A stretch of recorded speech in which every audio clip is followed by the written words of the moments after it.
The cold winter covered the small town with a blanket of fluffy snow. The local tavern, as always, was welcoming visitors from early morning. Lately, strange rumors have been circulating around the city. They say that some madman is walking around the battlefield. He is most likely a mercenary with lifeless eyes because, as soon as the battle ends, he disappears and goes in search of a new one. A mercenary who is not attached to life. And this madman keeps saying, "I survived again." They also say that he always appears in battles that are somehow related to the Empire. He seems to be driven by something more personal than money. He is most likely the prince of some ruined kingdom, looking for a place to die. In one of these battles, he was driven into a dead end. He was already without strength because, faced with another failure, he tried to end his own life. But he failed. It was the third prince of Briol, Yuri Briol, a dishonest man who destroyed the kingdom with his own hands. 10 years ago, a casino. It's night outside and games are actively going on inside. The third prince of Briol, Yuri, who was only 18 years old at the time, was also having fun there. He was accompanied by the royal magician Hernando. The blonde was surprised how the gentleman managed to win every time, and by a small margin. Rubbing his hands, Yuri suggested that his fellow players play another round. But this time he doubles down because under the influence of alcohol and past victories, he got into a gambling frenzy. Hernando whispered to him that it was time to leave. If they stayed here too long, they would be late for the meeting. One of the prince's fellow players kicked the table and agreed with the young man's suggestion that they leave before a scandal started. They know the prince was cheating. He couldn't have been so lucky. Yuri stood up from the table and was indignant. He is a nobleman. How can he be accused of cheating? The men looked at the young man appraisingly and said that, judging by his behavior, he was not a nobleman, but a member of the royal family. Another useless prince who gets on the empire's nerves by escalating the tension in the war. All princes are the same. Yuri got really mad at these insults and overturned the table in his emotions. What do people who only know how to swing a sword know? The prince's abrupt movements frightened his fellow players and they nervously retreated back. Yuri flexed his fists and introduced himself to them. As the third prince of Braille, he could not allow himself to be treated this way. The guy said with a smile that they wouldn't leave the casino unharmed today, and his voice was filled with danger and anger. The swordsmen were frightened, retreating even further, but it was too late. There was no point in angering the hot-tempered prince. Because of this fight, the prince was late for a meeting with the girl and lied to her that he was late because his father had an urgent conference. The princess of the empire, Katerina Ivarna Granzian, with whom he spoke, did not believe a single word he said. Does he really think it's hard for him to find the time? Does he even realize how long it took her to get here, avoiding the gazes of passers-by? The guy said he understood perfectly well, but his father was not at his post right now, so he should be careful. In fact, he shouldn't have told anyone about this. Hearing this, Katerina became indignant. Was she really nobody to him, that he couldn't share this with her either? And Yuri quickly began to make excuses, so as not to draw even more anger from the girl, but it was too late. Katerina threw the amulet he had given her on the ground and said that since he didn't trust her, he might as well not have told her anything at all. She was tired of his constant lies. Katerina turned her back on him and told him in parting that he should never dare to talk to her without permission again. The guy tried to stop her, but the princess did not turn around and proudly walked away. Yuri thoughtfully picked up the discarded amulet and sighed heavily. What should he do now? This time, it would be much more difficult to make amends to the girl. Lost in his thoughts, he didn't even notice that he was being watched from around the corner. From that day on, their relationship became even worse. The ties between Briol and the Empire reached their breaking point. The Empire's actions were just a simple provocation, which gradually began to go beyond the limits of what was permitted. As a result, the conflict between the countries began to gain momentum, until it got to the point where there was an invasion. The Empire invaded the lands of Briol. In a matter of hours, they had broken through to the royal castle and set it on fire. The destructive fire engulfed the walls with lightning speed. An urgent evacuation was announced. All the people who were in the castle began to run in all directions. Yuri stopped in front of the estate entrance, blazing with a bright fire, and froze. The official war with the Empire had begun. After the passage of eras and countless victims, a war began that seemed to never end. Yuri saw with his own eyes how his older brother Joshua died in battle. Everything could have turned out differently if the war had involved the most powerful force of Briol and the one whom people called the strongest on the continent. Fior Briol, Yuri's father. Only because of the absence of one man, the course of the war gradually turned in favor of the Empire. At first, Yuri thought it was just a coincidence. Perhaps he was simply denying a reality he did not believe in. However, thoughts of past battles and his rational thinking led him to one conclusion. Katerina betrayed them because she was the only one the guy told everything to. At the moment when the elder Briol left his estates, the ruthless invasions from the Empire began. Yuri hoped that this strange coincidence would ultimately turn out to be just a coincidence. But the answer to the letter that he barely managed to send to Katerina was only disappointment. A letter in which one word was written: "Forgive me." Yuri was the last of the Briol dynasty to remain alive, so on the battlefield all attention was focused on finishing him off. The guy fought bravely with everyone who attacked him and wielded the sword quite skillfully. He could not allow himself to be killed, and the Briol dynasty would finally fall. In one of the battles he also desperately fought for his life, killing the attacking enemies. But there were too many of them for the guy to handle alone. Behind the brunette stood a whole squad of mercenaries with swords sharpened for his head. His feet seemed to have grown into the ground and everything inside him went cold. Damn, this is how it will all end. One of the mercenaries attacked him with a weapon and Yuri was able to dodge the blow. But the man knocked the sword out of his hands and the prince was left unarmed. And without a sword on the battlefield, you're like a walking dead man. Yuri was already ready to accept his death when suddenly a fair-haired guy jumped out right in front of him and covered the prince from the enemy's sword. It was Roland, a man who played no small role in the life of young Briol. Before the light in Roland's eyes went out, he whispered a request to Yuri to save Her Highness, and then he fell to the ground and stopped breathing. Yuri's first reaction was the desire to rush to Roland, pick him up, help. Maybe there was still a chance to save his life. But the other warriors stopped him when they saw this and said that it was not worth doing. His Highness needed to run to save himself, and Yuri had to turn around and run away wherever his eyes looked, because if he died, the kingdom of Briol would finally fall. All night and all the following days, the enemy camp was full of talk that the prince had escaped. All efforts were made to find him. Yuri was able to hide for a while in the enemy warehouse among the chests and boxes, but he could not hide there forever. He must somehow miraculously break through them and come up with something.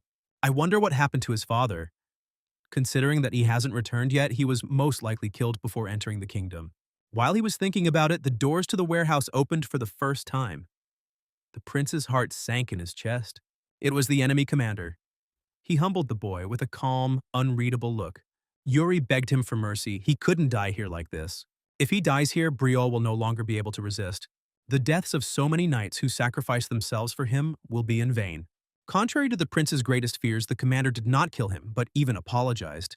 He did not explain his position at length. He only said that the empire would be punished for the sins it had committed. Soon, soldiers of the empire would burst into the warehouse, so the man advised the brunette to leave quickly. It didn't take long to persuade him. He immediately ran out carefully into the street and ran through the forest all day long, as far as his strength allowed. However, all this was nothing more than childish bravado. But reality turned out to be cruel. In the end, everyone died. What was the point of all this bloodshed? Yuri can't even think of a reason for all this. So yes, as an adult, he became a mercenary and took up a sword only to punish himself, with the hope that one day someone will appear who can kill him and save him from torment and endless feelings of guilt. That is why Yuri, 10 years later, found himself on a snowy battlefield, exhausted with a stab wound in his stomach and a dark night standing in front of him. The enemy was only amused by this whole situation. Just think. The brunette for some reason rushes into the most dangerous fights only to lose, and all he could think of after numerous failures was to kill himself. Death for someone like him is too good an end. Yuri tensed. The man not only knew his name, but also all the details of his biography, but everyone who knew his past had long since died. The knight lifted his helmet. He angrily muttered that everything that had happened to the fallen kingdom of Briol was Yuri's fault. He alone was to blame for everything. When the boy lifted his helmet all the way up, the prince saw a familiar face. It was Roland, but not like before. His face was scarred, and his eyes glowed red. But he died then, in the midst of the war, when he defended the third prince of Briole. Roland said that the reason Briole fell at the hands of the empire was because of the oath of honor of the Flandre family, who had served the royal family all this time. Because of this, Roland's dignity and faith collapsed overnight. Roland stabbed his old friend in the chest with his sword and he choked on his blood. The one who had died long ago returned as a ghost and punished him for his sins. Yuri thought that he would feel better when he died and finally got rid of this burden, this heavy feeling of guilt. It does not go away, even when Yuri takes his last breaths, and the amulet that reminds him of his biggest mistake falls. Guilt weighs on him even at the last moment of his life, and everything slowly fades before his eyes and the young man's consciousness falls into oblivion. Yuri cannot say how much time he spent in endless darkness, where there is no sound or light. But when he woke up, he suddenly found himself in a soft bed. His worried father leaned over him. The man said that his son had not opened his eyes for 3 days. Yuri sat up in bed, rubbing the back of his head in confusion. Father? Where is he anyway? How can his dead father be sitting right in front of him? The boy sadly bowed his head and thought that he had gone to hell after death. And he was surprised out loud that his father had gone too. The man asked his son, confused, what exactly he meant. Then he took his father's hand and repeated that he was surprised that his father had gone to hell. For a man who constantly talked about honor, he lived a very tolerable life. Suddenly, the father hit his son on the back of the head so hard that he almost doubled over. He asked what kind of nonsense the younger one was talking. Yuri still hasn't gotten it. He's angry that his father can't get rid of this habit even in hell and ordered him to apologize. But suddenly a light green leaf, driven by the wind, flew past the younger boy's face. He watched with his eyes as the leaf flew across the entire room and out the open window, beyond which the sun was shining brightly and the trees were green. Only then did Yuri realize that he was not in hell at all. Outside the window, a fountain was making noise and birds were singing. Yuri was in his own still whole kingdom, in his old room. In the yard, the servants were laughing and working. Everything was normal. Everyone was alive. If after death he found himself in hell, he would see sinners outside the window in the terrifying flames of purification. The devil must torment him and mock him for all the mistakes he made, for the life he lived in vain, for the fact that he let down his kingdom. But none of this happened. Instead, Yuri saw his father and living older brothers next to him. Everything started to swim before my eyes, and my head started spinning at a terrifying speed. What he saw caused the guy to faint and fall into a deep sleep again. He was still the same Yuri Briol, but at that moment he was no longer 28 or even 18 years old, but only 13. As expected, at first Yuri thought that it was a dream or a long memory, but it doesn't matter how hard he tried. He was unable to wake up or see the end of the world. Instead, old memories lying in the recesses of his memory were constantly repeated. Then there was only one option left for what could have happened to him. Yuri couldn't help but admit that he had returned to the past. To the spring of the year he turned 13. He had received another chance. Early morning. A maid entered the young prince's room and opened the curtains wide, letting the sunlight in. She woke up the boy because the previous evening he had asked to be woken up early in the morning. It's time to train your swordsmanship. Hearing this, Yuri immediately opened his sleepy eyes. He immediately jumped up in bed and the last of his sleep disappeared as if by magic. He began to take off his pajama clothes and, stammering with excitement, asked Ina, that was the name of the maid, to quickly give him his shower clothes. The girl approached him and politely asked him to calm down and not worry so much. First, she'll help him wash his face. There's no rush, they have plenty of time before training. The boy froze in fear, looking at the girl because memories of the bloody death of his subordinate during the war appeared before his eyes. Yuri tried to pull himself together and completely unexpectedly asked Ina to give him 3 hearty slaps. For the servants, such actions were tantamount to committing treason. But Yuri said that nothing would happen, since he himself asked for it. Then Ina fulfilled his request and pressed her palm firmly to his cheek 3 times. Yuri had forgotten that the girl was so strong. Asking her was not the best idea, but he was convinced that everything that was happening to him was not a dream. He pulled himself together and showed up for training, even though his cheek was still burning from the hard slaps. And the other people involved just laughed at him because of the injury, and no one even offered to apply any ointment. Even Bernard, his personal sword trainer, said nothing about his sore cheek. The training began, and Yuri realized for the first time that Bernard always just sparred with him, but didn't even point out his mistakes. He hadn't noticed it before because he was young and didn't think about it. When did Bernard start just sparring with him? The answer lay in a private conversation between Bernard and King Brioli. The trainer told his father that the boy was good when it came to intelligence, but not in combat. If the prince had been a little more sincere, he would have been a blessing for Briol. Yuri remembered that he even overheard this conversation. From that moment on, Bernard stopped making efforts to educate the young prince. They started sparring because they couldn't agree on anything during training. Bernard realized that Yuri had become more lazy and did not want to go to training at all, so he stopped trying to reach the young man. But it can't go on like this. Suddenly, Yuri stopped and told Bernard that from that day on, the man would teach him properly. And he swore that from that moment on, he would train correctly, listening to his mentor in everything. Bernard was pleased with this proposal. Whatever came over the young gentleman, he would fulfill his request. From this moment on, the real training begins, and only by the look of the trainer could one understand that it would definitely not be easy.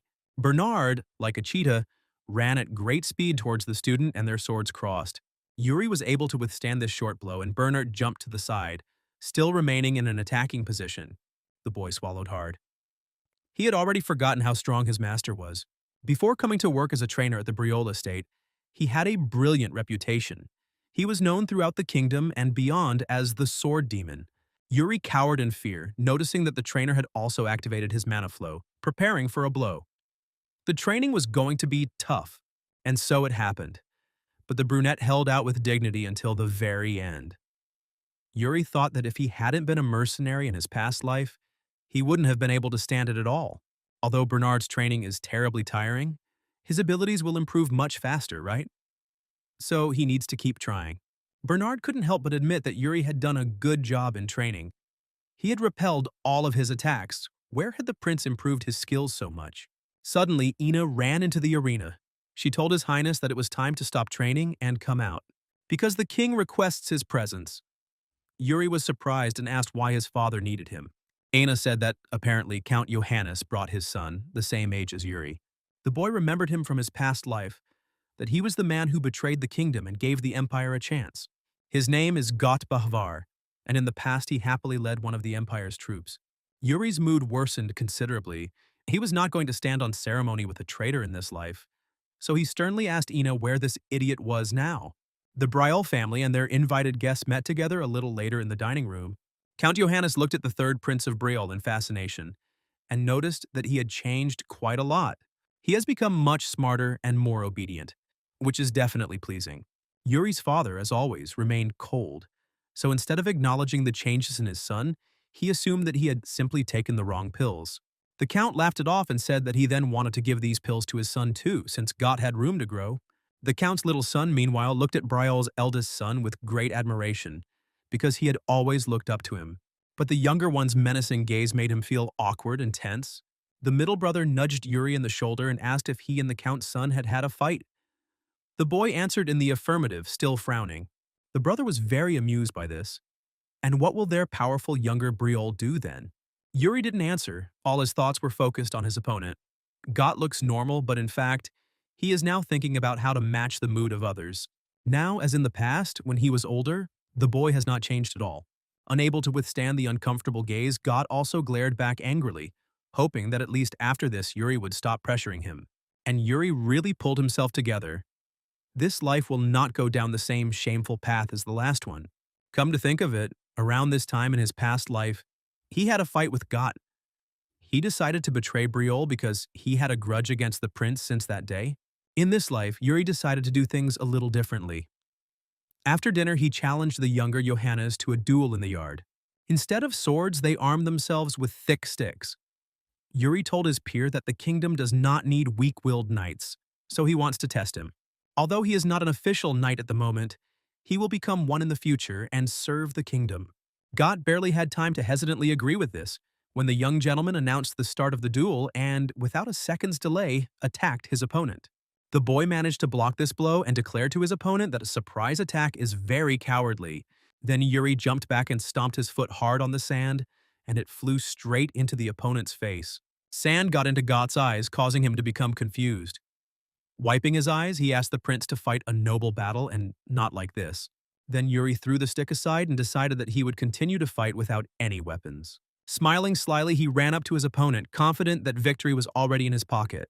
With a deft kick, he very carefully knocked the stick out of the boy's hands and knocked him to the ground. And then he picked up the enemy's sword and pinned the enemy to the ground.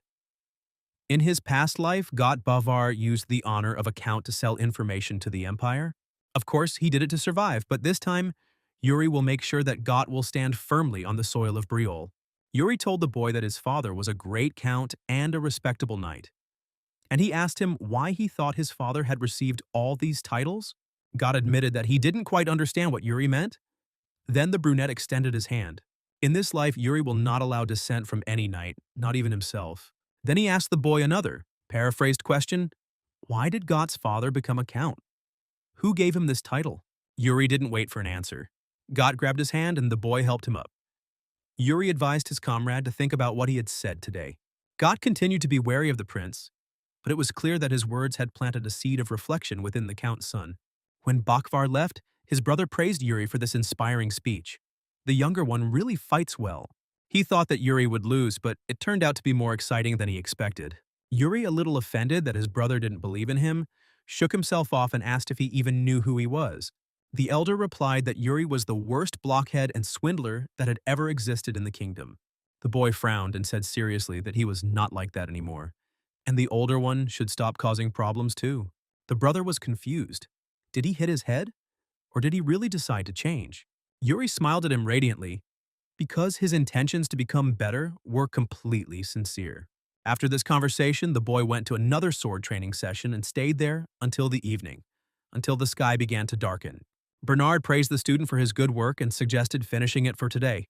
But he has something else he wants to tell the prince. He thinks that Yuri is already ready to learn about the method of mana control. The boy, who had been completely exhausted up to this point, suddenly rose from the ground and asked if the coach was really going to teach him this. Bernard said that unfortunately he would not be the one teaching. His method was too weak, given the boy's potential. He needed to learn the Briol method. In his past life, Yuri had learned this method and was able to master it. But there was one technique that he had not even tried to learn in the past. Bernard noticed the young prince's hesitation and asked if he was thinking of learning some other method. Yuri confirmed, and asked the elder to recommend him one of the knights, based on his potential, not skills. The coach thought for a moment, going through all possible options. He said that if he based his answer solely on potential, Gerald would definitely be a good match for the boy. Yuri asked if Bernard was absolutely sure of his conclusions, and he confirmed it with confidence. Yuri thought he did not expect to hear the name of this particular knight. Before the regression, he met Gerald only towards the end of the war. He had pretty good skills, but Yuri was surprised that the knight was able to survive for so long with them. His potential was truly special, but he didn't hone it. At the same time, he was very angry precisely because he could have been much stronger if he had trained more. However, by the time the war started, there was no longer any point. Even on the battlefield, they were both still stupid.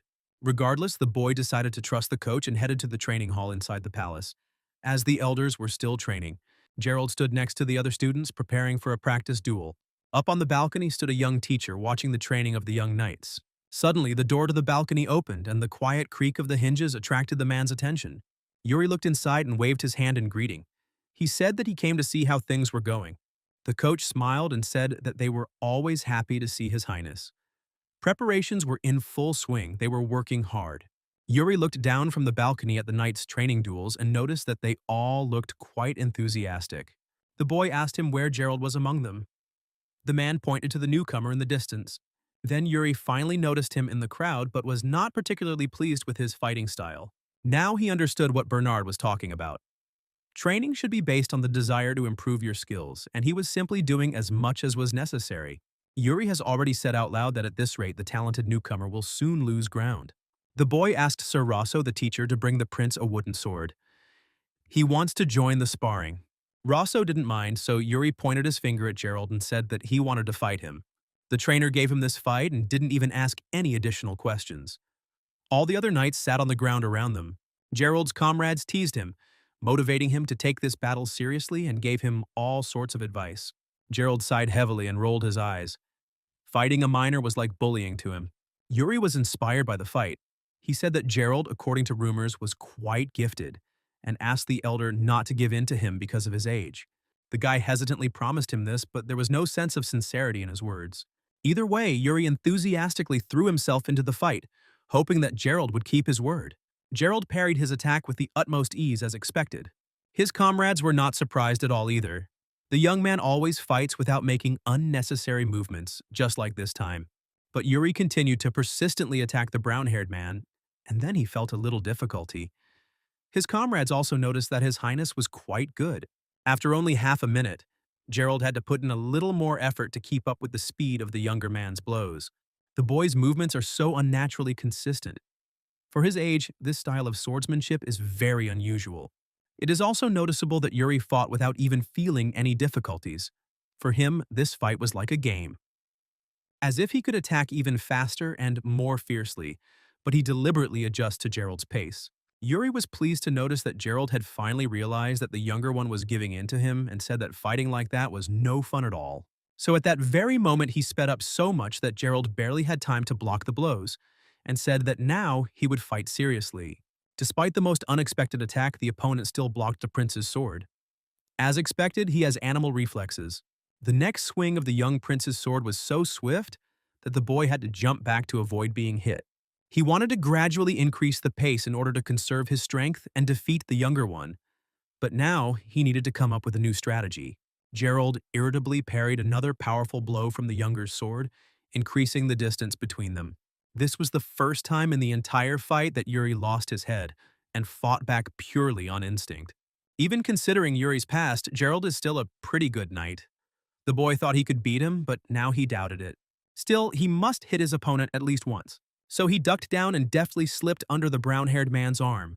Along the way, he gave him a strong blow to the ribs with his wooden sword. Yuri stopped and exulted in his success. Here it is! The other knights supported His Highness and praised him for his excellent blow. They had no idea that he could make a good match for the best newcomer. The intensity of the fight only made Yuri even more interested. He noted with a smile that his opponent was not being too lenient with him. Gerald is tense. It's so weird he's attacking, but it feels like he's the one being cornered. At that moment, Yuri came closer and swung his sword so close to the guy's neck that he almost missed the blow. Yuri swung his sword again. What a pity, he so wanted to catch the elder. Gerald then decided that this bullying had really gotten to him, so he did not hesitate to resort to using mana. The comrades who were watching him were seriously scared and tried to stop him. Was he crazy? Using mana control against a little boy? He might even kill him by accident. Yuri barely managed to dodge the lunge that Gerald made towards him with a red-hot sword. Several strands of the prince's hair fell to the ground. He dodged the blow, but at the very last second, so the blade of the sword cut off part of his bangs. Gerald was so scared, he almost had a heart attack. He was so angry that he had obviously crossed the line. The knight's companions turned to His Highness and asked if he had suffered too much from this madman. Yuri calmed them down and said that everything was fine, just a small scratch. Have they never seen sparring in real life? Yuri put a bandage on his head to cover the scratch and told Gerald to raise his sword. Now it's really fun to fight since they'll both be at full strength. Their swords clashed again with such force that sparks flew in all directions. Yuri got into the swing of things and rained down attacks at great speed, while Gerald took a defensive position and repelled all the blows. During the fight, Gerald noticed that the prince was different from him. His eyes were burning with interest and strength, and he delivered blows with insane speed, paying no attention to the approaching fatigue. The prince pushes himself to the limit, even during a simple training fight. This interested the boy. Why was the boy so passionate about the battle, giving his all? The rivals clashed once again. There were a measly 10 centimeters between their faces, and only their blades separated them. The fight was so intense and interesting that Gerald's blood seemed to boil. He had never felt this way, even when he sparred with stronger opponents. He was intrigued by the boy's burning eyes, which were thirsty for victory at any cost, even though no reward awaited him in the final. This young prince made some feeling grow inside him. Gerald almost missed a very important blow to himself, which only fueled his desire to continue the fight, and he attacked the guy in return. So hard that Yuri's sword suddenly became covered in cracks, and then it completely fell apart into pieces and scattered in different directions. Yuri wasn't even a little upset by his defeat. He breathed a sigh of relief and said that it was the end. He extended his hand to his partner and thanked him for a good fight. Gerald shook it and praised the persistent boy in return. Yuri showed a strong determination and persistence that he had never seen before. How could such a young prince be so wise? The boy looked at his opponent in confusion, not understanding why he was looking at him so closely. Yuri did not remain silent and asked him what he was doing. Why does he silently look at his bandage and continue to shake his hand? Because of him, the prince started bleeding, and he stands here as if nothing happened. Gerald immediately turned around and ran to the doctor to call him for the prince. but the boy did not have time to tell him that he was just joking. When the knight ran away, Yuri fell tiredly to the ground and began to breathe heavily. This fight was not easy, and after the main training, but now he had admirers among the knights. They stood on the balcony and shouted praises to him. His Highness was magnificent. At that moment, another man, the captain of the Knights of Braille Sained, climbed up onto the balcony. The knights immediately stepped aside and made room for him. The man looked thoughtfully at the young gentleman. A few days after that situation in the training room, Gerald walked through the castle courtyard, slowly passing by the large central fountain. Then someone caught up with him and asked if his shift was over yet. It was Yuri. He was standing nearby, leaning against a tall column. He was waiting for his friend. The prince ran up to him and confidently walked ahead, calling the boy with him. They needed to go somewhere together. Gerald said that he couldn't just run away like that, he needed to train. To which the younger one said that the guy only took up training thanks to him. So once, for the sake of an important matter, he can afford to distract the knight from his studies. Yuri thought to himself with joy that now the brown-haired man really puts effort into self-improvement, unlike in the past.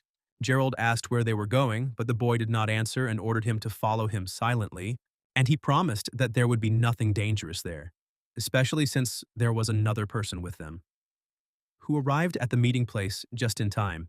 Yuri noticed him in the distance and called him over, drawing his attention to himself. The guy didn't notice him right away, but the boy's scream quickly attracted him. The escort the prince spoke of turned out to be Briola's royal magician, Hernando. It turns out that he, too, has no idea where the young gentleman is going. But the boy persistently persuaded him to accompany them. Hernando was a little confused and said that he actually had some urgent matters to attend to. But Yuri knew what leverage to use. He told Hernando that he would forgive his gambling debt if he went with them. This immediately interested the fair-haired man, and he was ready to put all his plans on hold. The prince smiled and said that as a reward for the task completed, he would forgive the young man everything he had lost to him. Yuri asked the elder if he had ever cheated him. Hernando sighed heavily and said that outside the gambling house, no. The joyful prince nodded his head, pleased with his reputation. Exactly. But he relaxed too soon. Hernando actually meant that he rarely saw the prince outside the gambling house.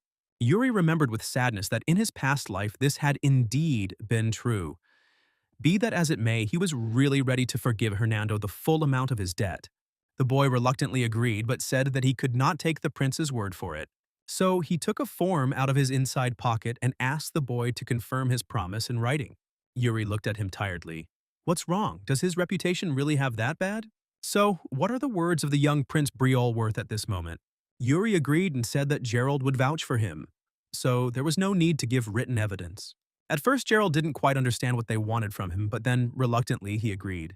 This suited Hernando, and then he finally agreed to go on the journey. So he gave up the leading role to the younger one. The only thing that bothered him was the fact that the prince was going to some unknown place where he would need the protection of a knight and a magician. Yuri confessed to them that he was going to go to the Sword Mountain. From now on, they are going to rob the dungeon of the progenitor. The boys weren't thrilled with the idea, but they had already agreed. So together they went down into the dark, damp dungeon beneath the palace. These were secret passages that stretched from the castle to different places in the kingdom. Before that, the boys had no idea that they had such a place. Gerald, who was walking ahead with a torch, asked the young gentleman what was at the end of this cave. Yuri replied that the passage led straight to the Mountain of the Sword. In the knight's mind, this was a place where only legends about the founder remained. Yuri nodded his head thoughtfully, confirming that this was indeed the case. In his past life, after Briol was captured by the Empire, they found a dungeon hidden inside the Sword Mountain. There they found a hidden relic. It turned out to be the legacy of the founder of Briol. Then they made a lot of noise with this news. However, this passage was an easy route for Yuri to make a desperate retreat, preventing him from claiming Briol's legacy before the Empire did. But now, in comparison with the past, when he was just running away, the boy is tirelessly moving forward, not towards the past, but towards a bright future. Therefore, in this life, he will see everything himself and learn what legacy his ancestors left behind. The long journey through the dungeon ended after some time, and the exit from it turned out to be under the forest. Having reached the end, they opened a large stone gate and came out right on the Mountain of the Sword among unexplored thickets. They looked around carefully but saw nothing but dense, quiet forest around them. Hernando asked the young gentleman where they would get the key to the secret door he had spoken of. Yuri knew, but he wasn't going to answer. The key was lying in the corner, just like in his past life. Then he didn't know what it was for and paid for it. Making his way through the thicket, the magician accidentally touched one of the thorny branches of a small tree with his hand and scratched his hand. The boy advised him to be careful. There are sharp leaves and branches here. So the boys would be better off just following him and trying not to get hurt. Yuri confidently moved forward through the forest, and his companions watched him with interest and incomprehension. Having fallen a little behind the prince, Hernando decided to ask Sir Gerald a question. Maybe something happened to the prince recently? Maybe he ate something bad or hit his head. He's been acting really weird. The knight said that he noticed this too, but Yuri did not let them continue the discussion because he scolded them for being slow. As soon as his companions managed to catch up with him, Yuri stopped them. He himself froze in front of a bush, lowering his voice. Ahead of them in the clearing was a pack of terrible, hungry wolves. The team hid behind the bushes, and then Yuri told his comrades that the wolves were moving in groups. Most likely there were even more of them here than could be seen from here. When Gerald asked Yuri how he knew this, the boy said that he read it in a book. Hernando was stunned. He read it in a book? Another oddity that was completely out of character for their prince? Yuri pretended not to notice and was not offended by his surprise, and said that the wolves seemed not to notice them. They needed to quickly pass by. But they didn't even have time to come out from behind the bushes, because Hernando completely carelessly stepped on a branch, and it made a dull crunch under his foot. Hernando chuckled awkwardly, knowing full well that this mistake was fraught with bad consequences. He had barely managed to utter an apology when a ferocious wolf pounced on him from behind the bushes. Gerald immediately ran up to him, drawing a heavy sword from its sheath. Luckily, he managed to cut the animal's neck before it could sink its teeth into the magician's flesh. The heavy body fell at Hernando's feet, and he flinched in fear. Yuri noticed that Gerald, knowing that the dire wolf's fur was quite rough, used mana control, and he praised the guy for it. But now the leader of the wolves has set his sights on the guys and will definitely want to avenge his fellow wolf. He howled, calling his subordinates for help, and at the same moment more than a dozen bloodthirsty wolves ran into the clearing. Gerald covered his comrades with his body and ordered them not to move far so that he could protect them. The animals did not wait for the people to be ready for battle and pounced on the knight, spraying viscous saliva. Gerald sharpened his sword with his mana and cut off one of the wolves' furry head. Both Hernando and Yuri admitted that the boy was quite gifted and that they were lucky to have such a strong swordsman protecting them. But he still had a lot to learn, especially since the wolves greatly outnumbered him. Therefore, soon he was having difficulty repelling their attacks, and the intervention of his comrades was necessary. It's time to show Hernando his abilities, which their king believes in so much. After all, Hernando is a battle mage. In a matter of seconds, thanks to his magical power, he ignited a hot flame around himself. Gerald, fighting off another wolf, suddenly felt his back suddenly feel hot for some reason. And when he turned around, he saw that a huge fireball was flying straight at them. He struck the wolf in the mouth with his sword to disorient it and prevent it from escaping. And he himself jumped to the side so the projectile flew and hit only the animal. The battle continued until the evening. As with every attempt to move further through the forest, the boys came across new monsters. Because of this, they were delayed for a long time, but finally reached their destination. They found themselves on top of the Sword Mountain. A sharp cliff went down far below. The treetops in their hometown spread out beneath their feet. But there was no time to admire the view. Gerald asked the boy if they were really there. There was nothing here, let alone any heritage. Yuri told him that he was absolutely sure that they were in the right place. They just needed to find the entrance. And at that moment, his gaze fell on a small, sparkling stone that was hiding between the black boulders. Yuri fell to his knees and told his escorts that they needed to get this thing out of the ground. Hernando complained and said that magicians should not get their hands dirty, but he helped anyway. What they dug up turned out to be a sword, and the glowing stone was an ornament to the weapon's hilt. Yuri trembled, grasping the hilt with his palm and lifting the dusty sword from the pit. It turned out to be quite sharp and long. Very good work. It certainly serves well in combat. Hernando looked at it and said that the sword looked new. It didn't feel like it had been buried for a long time. Closer to the hilt, on the blade was engraved the name of the man who once owned this sword, the culprit. Yuri said he was not entirely sure that this sword was the legacy of the founders. Suddenly, the earth beneath them shook and continued to tremble, as if a strong earthquake had occurred. But Yuri was not afraid. He smiled and announced that now they would find out what exactly the founders' legacy was. The rocks beneath their feet began to crumble in part, forming a crevice, until the floor beneath them collapsed and they fell head over heels into some cave. The place where they found themselves looked like some kind of ancient altar, and at the far end of the cave there was a huge glowing crystal on a pedestal. Yuri fell on Gerald, so the fall was relatively painless for him, unlike the knight. Luckily, he at least managed to save himself from more pain by protecting his body with mana control. Hernando was able to use magic and, thanks to this, ensure himself a neat maneuver all the way to the bottom. Yuri was angry with him because the magician only protected himself and did not think about him and Gerald at all. But Hernando simply did not have time to think about it. Suddenly, Hernando noticed a tall, dangerous figure appear at the other end of the room and pointed it out to the prince. But he thought the magician was simply trying to change the subject. But a menacing aura quickly flowed through the cave and Yuri also sensed danger. The red, fierce eyes of the monster looked at them from the darkness. It was a terrifying ghost in shining armor and a torn scarlet cloak. Particles of evil spirits hovered in the air around it. Thanks to his knowledge from his past life, Yuri realized that the person in front of them was the Death Knight. The boy ordered Gerald to finally get up from the ground, otherwise he was taking too long to come to his senses. But he did not react in any way.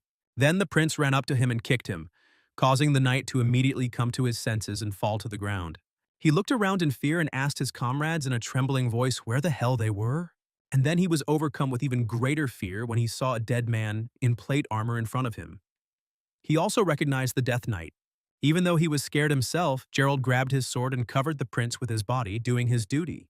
The Death Knight walked slowly towards the guys from the other end of the hall, but stopped a meter away from them. A Death Knight is a knight who has returned from death.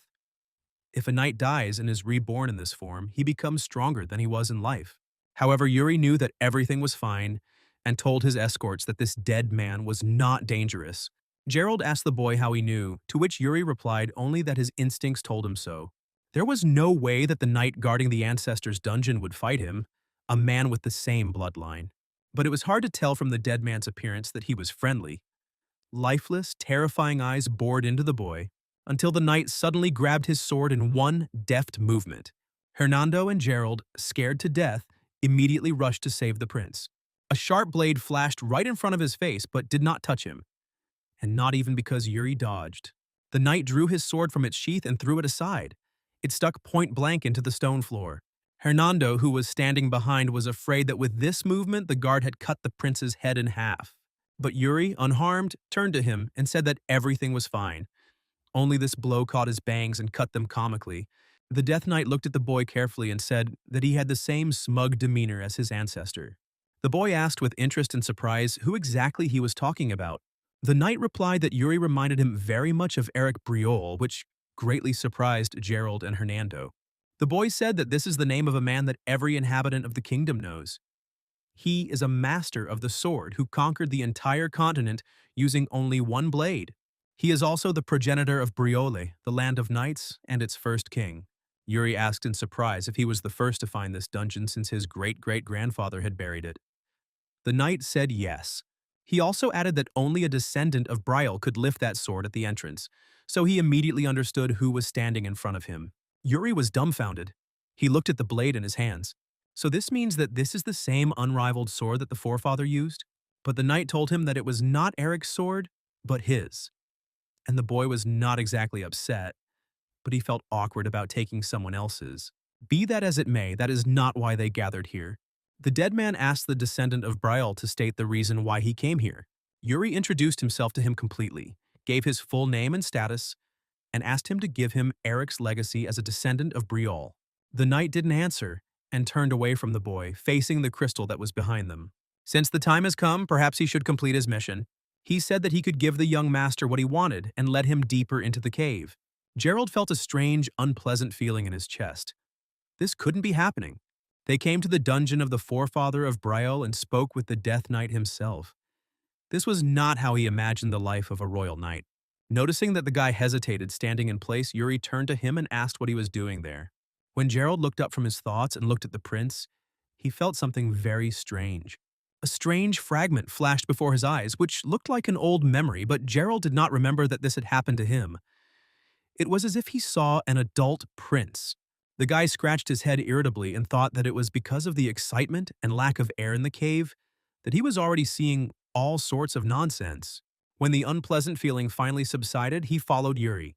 The Death Knight led them further down the passage, and they found themselves right in front of huge, blue, glowing crystals.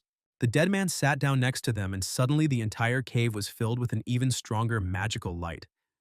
Yuri and the guys seemed to be blinded by it, and when the flow of magical rays finally ended, and Yuri was able to open his eyes, he found himself in the middle of a huge desert. Yuri looked around and noticed that neither Gerald nor Hernando nor even the Death Knight were near him. Where was he? There was only burning orange sand and dry rocks around him, but then a strange figure appeared in the distance.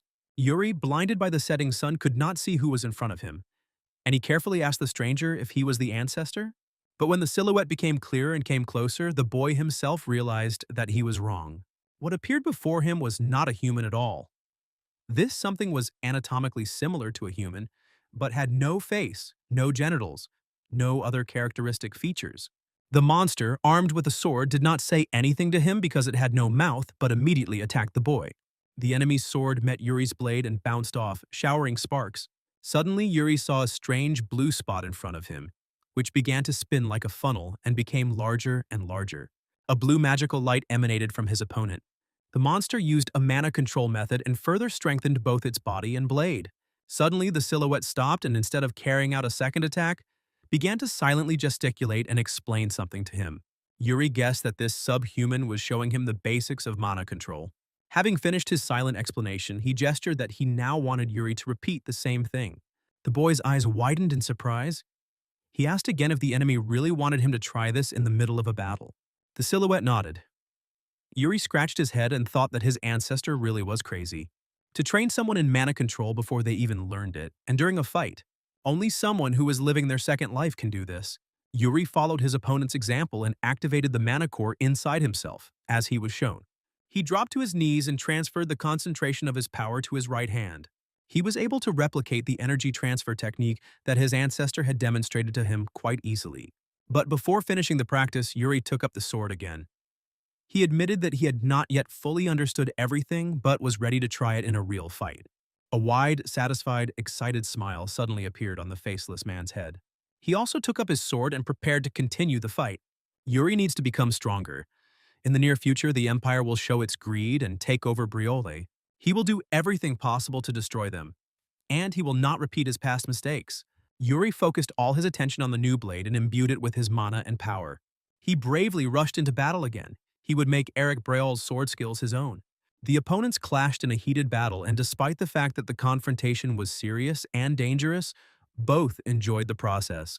Meanwhile, Gerald also gradually regained consciousness, but in a different place.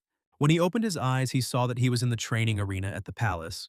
He gingerly touched the scratch on his forehead, which stung a little. The hall was empty. At least that's what it seemed to him at first glance, because he didn't see anyone in front of him. And there was dead silence all around. The guy pinched himself and, feeling a slight pain, realized that he was definitely not sleeping. Then he realized that he was not in a real training hall, but in a trap. So he ordered the enemy to show himself to him. In response, he heard the sounds of quiet footsteps that echoed behind him. Gerald grabbed his sword and turned around, thinking that his opponent would be the same dead man from the cave. But to his surprise, a guy who was an exact copy of Gerald stepped forward. A clone? Was this some kind of test from the Death Knight? The knight asked his clone if his name was also Gerald, or if they were only similar in appearance.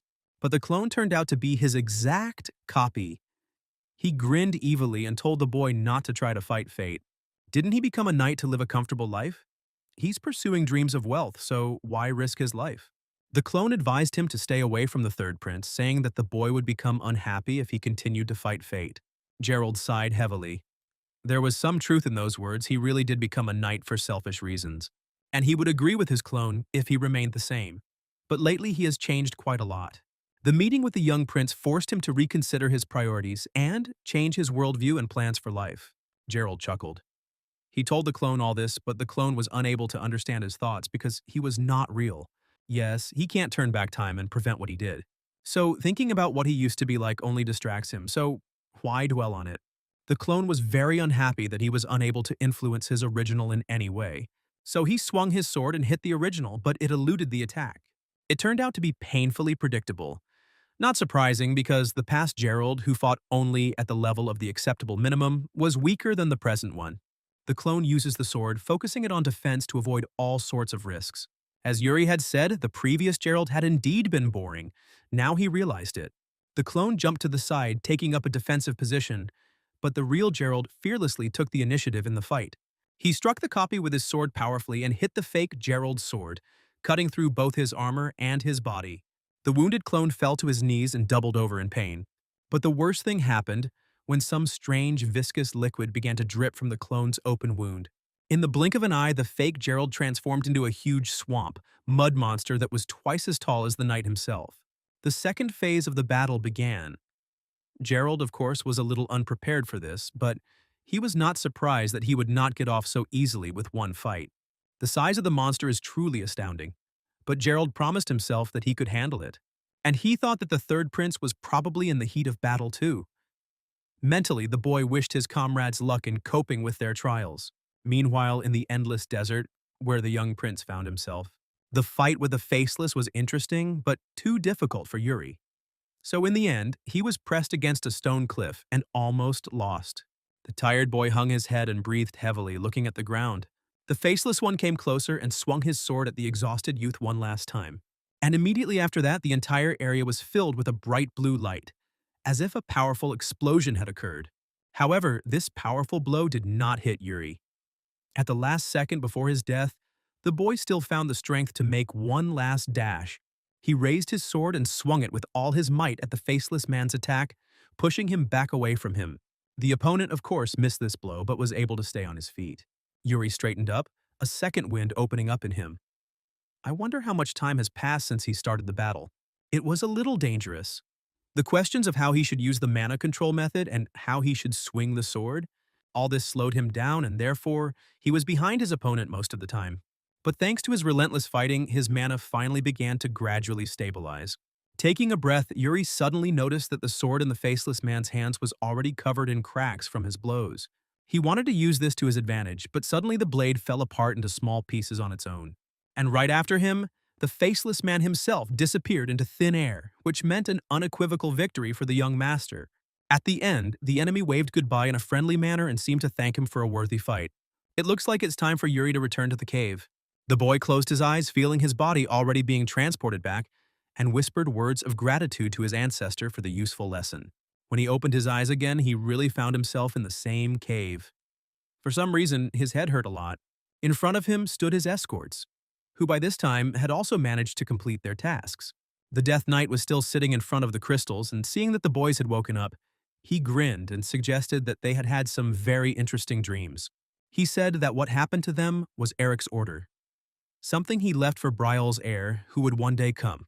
In Yuri's past life, the Sword Mountain was destroyed by the Empire, to the point that no one from Briol could reach it. Yuri raised his head and asked the knight, did his ancestor also use the mana control method? The dead man said no. Eric learned it during his journey to the Eastern lands in the last years of his life. It is his final legacy, created from the culmination of all knowledge. Now Yuri is his first successor. This dungeon opens only at the right time. When this dungeon opens, it means it's time to use this power.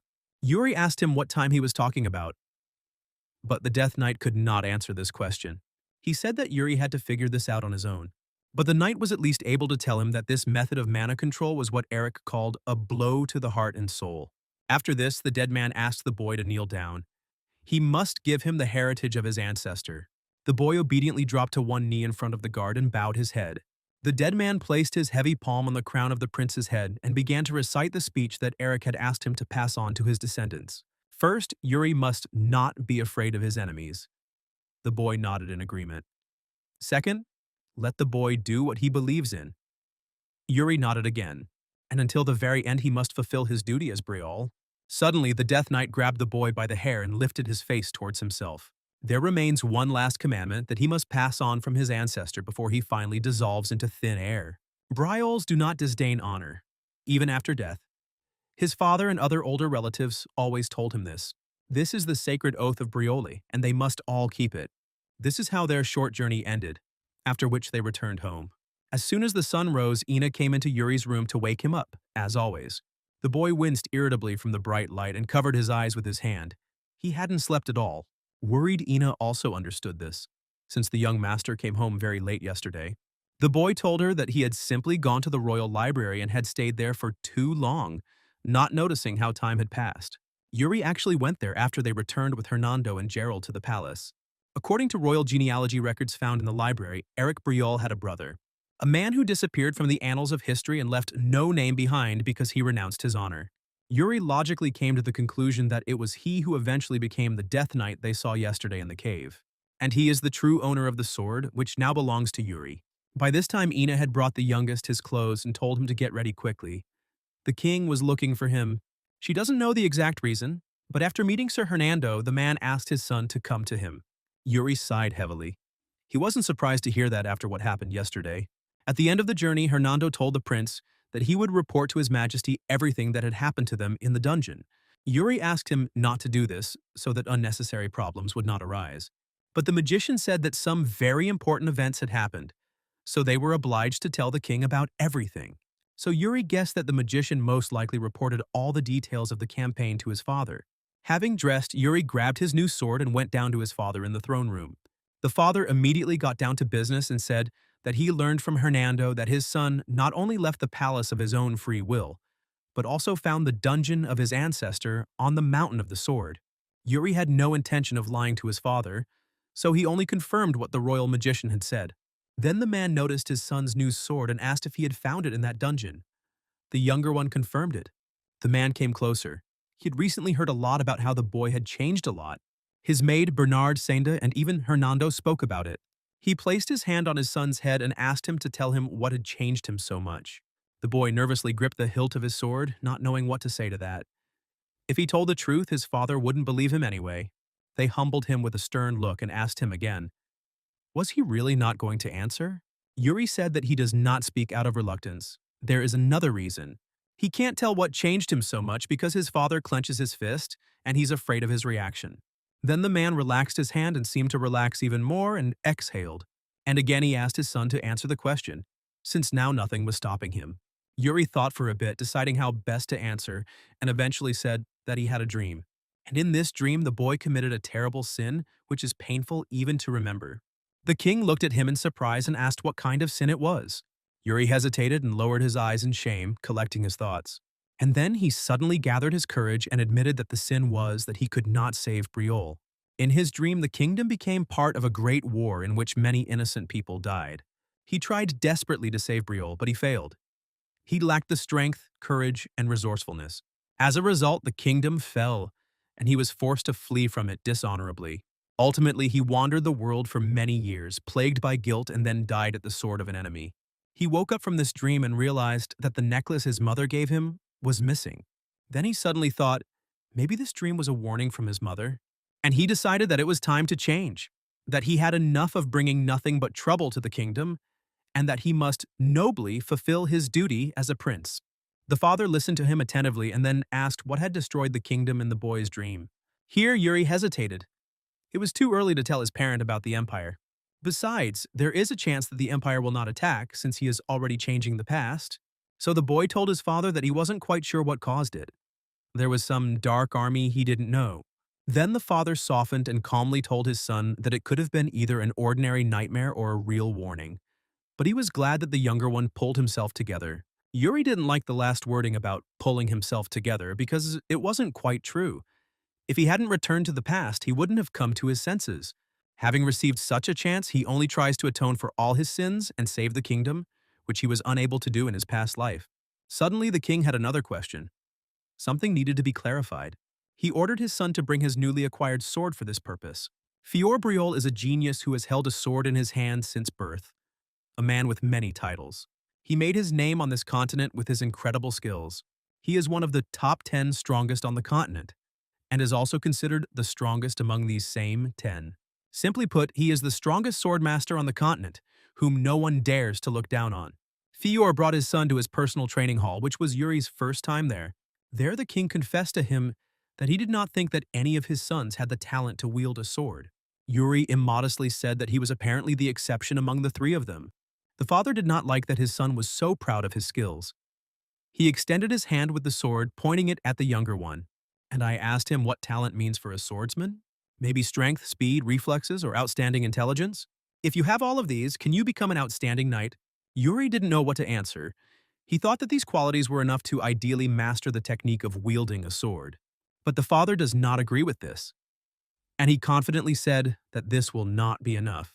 What is more important than these things on the surface is what can make you exceed your human capabilities, something that stands even above the crisis or the sense of duty. Suddenly, his father activated his magic core, and Yuri noticed that the aura around his father changed and turned red.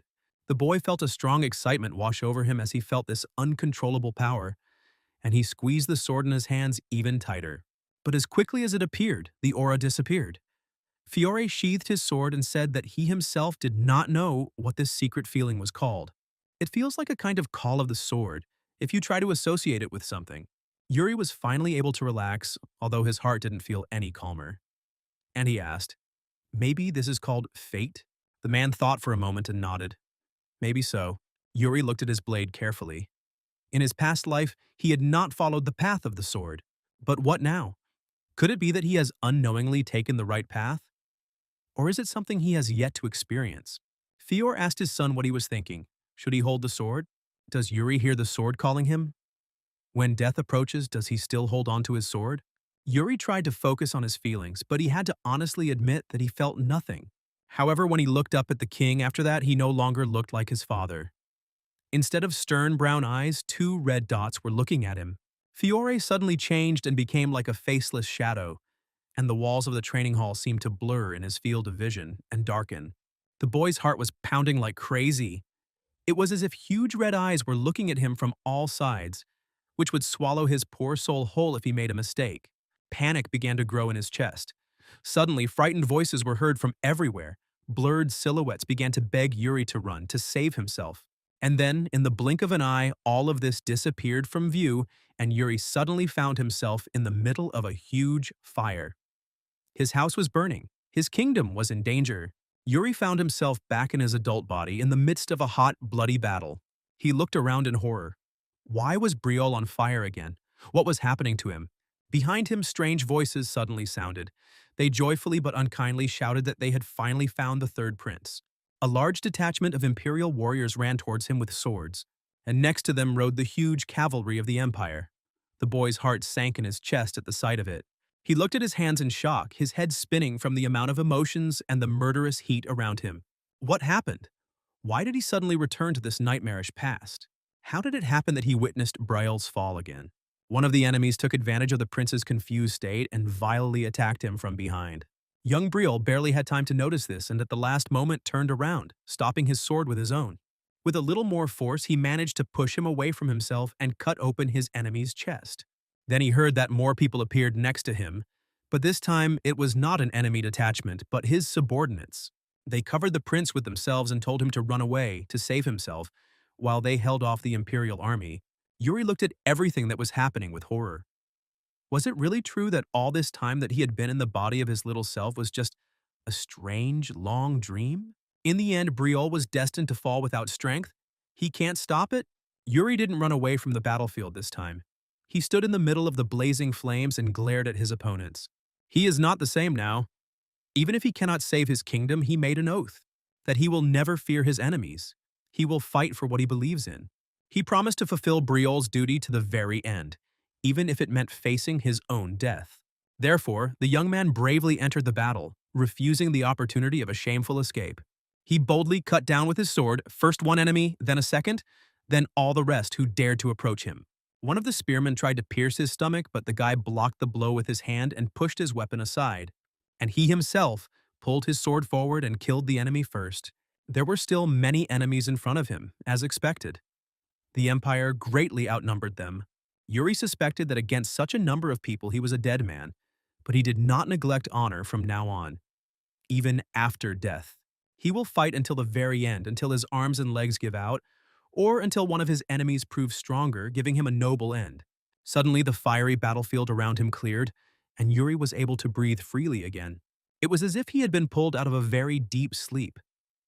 He widened his eyes in confusion and suddenly heard his father's excited voice.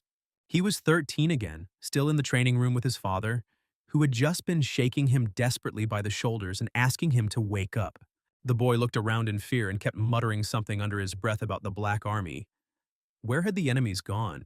The father drew his attention to himself again and asked the boy to calm down. According to him, Yuri had just had a hallucination. He excitedly asked his son what he saw in his vision. The boy was unable to answer because of excitement, but his father managed to draw his own conclusions. He looked at him softly, put his hand on his shoulder, and suddenly admitted that he had been wrong about his son. He had proven that he could hold a sword in his hands with dignity. Yuri smiled proudly. He agreed and said that he had made his decision. He was ready to strive for it. But the gentle smile on the father's face did not last long. A second later, he frowned again, which upset his son. Yuri suddenly patted his father on the back softly in a friendly way and said that he didn't have to worry so much. He's a damn genius after all, so he can handle anything. But he shouldn't have said that because at that very moment, he got a scolding from his father for bragging. And with a big bang for it, he went to training.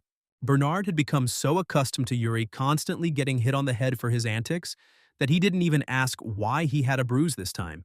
He noticed that today the king was more involved with his son than usual, but that didn't mean that he would allow Yuri to work less hard during the lesson. The boy rubbed his neck sullenly and said that, well, he understood that. Suddenly, Yuri began to think that Bernard had only stayed on as a coach in Briola because of his father. He asked the coach about it. Bernard began teaching at the palace because he lost a duel to his father? And these were the conditions? Bernard said that it was so. Then Yuri asked, would the coach have stayed in the palace if there was nothing holding him here, but Yuri would have asked for it? Bernard said confidently that if he had, he would never have set foot here. The coach smiled and noted that the student had apparently become quite attached to him. Then Bernard casually said that he would stay in the palace if Yuri showed him something in return that might interest him. For example, the swordsmanship of his ancestor, Eric Brial. Yuri stepped back in confusion and asked again if he really only wanted the mastery of the progenitor sword. Bernard said thoughtfully that he was very interested in it, so he really wanted to try it. Yuri told him that it would be very difficult to arrange. Although such requests are quite logical considering his title of sword demon, Bernard said that it was okay if Yuri had not yet fully mastered this skill. He had foreseen this. Yuri agreed that this would not be a problem, but this skill would not help Bernard in any way. This sword skill is related to the method of mana control. This was the first time Bernard had heard of these two being used as one. Usually, the method of mana control is used to enhance the sword's mastery. That's why the boy said it would be difficult. Besides, the method itself is only half studied. Nevertheless, Bernard agreed to these conditions, which made the boy very happy. Bernard agrees to begin teaching even an incompletely studied method, and in return he will still continue to teach in Briol, even when the terms of the dispute end. Even if the young prince hasn't fully studied it, there will be parts that Bernard will be able to understand thanks to his experience. Yuri was satisfied with this, so at this stage their agreement was successfully sealed. Then Bernard took up the sword and suggested that Yuri demonstrate this skill to his elder right now. Yuri also grabbed the sword and said that this method is called a blow to the heart and soul by Yuri Briol. But before the battle began, the coach said that he wanted to confess something else to the young man. He had originally planned to stay in Briol, so he basically just lied to the boy. His Majesty allowed Bernard to stay here and teach swordsmanship for at least another 10 years.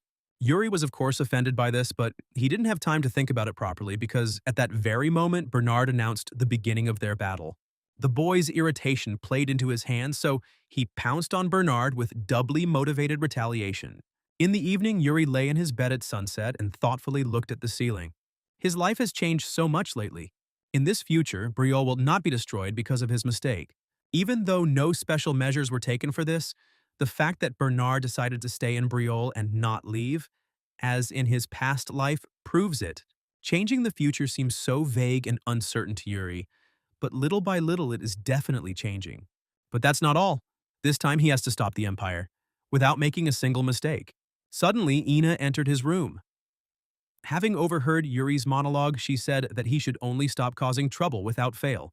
Yuri sat up in bed, agitated. What had he done? Was there something else on the schedule that he had missed? But Ina didn't mean today. Yuri has a meeting scheduled for tomorrow, and Ina came to remind him about it. Tomorrow there will be a meeting of elders, and for some reason the king said that young Briol must attend it. He has to leave early tomorrow morning. It was said that most of the elders would be present at this meeting. Ina grabbed the young master's hand with hope, and she said that tomorrow at the meeting there would definitely be stubborn and scary people, but the prince should under no circumstances start a fight. Yuri was finally able to breathe a sigh of relief and assured Ina that he definitely wouldn't do anything stupid. The next day, Yuri arrived at the conference room just in time. everyone was assembled. Ina was right about the audience not being the nicest people. The elders' objections began right from the start of the meeting. Duke Eugene Genard Gertie spoke first, and stated with displeasure that the prince should not study an unproven method of mana control. Judging by the reactions of the other council members, they shared this man's opinion. Usually the council discusses issues of governing the kingdom, but this time the main star was the third prince. This place had long ago become a space for the struggle for the throne. Now Yuri understood why his father had not attended such gatherings in the past.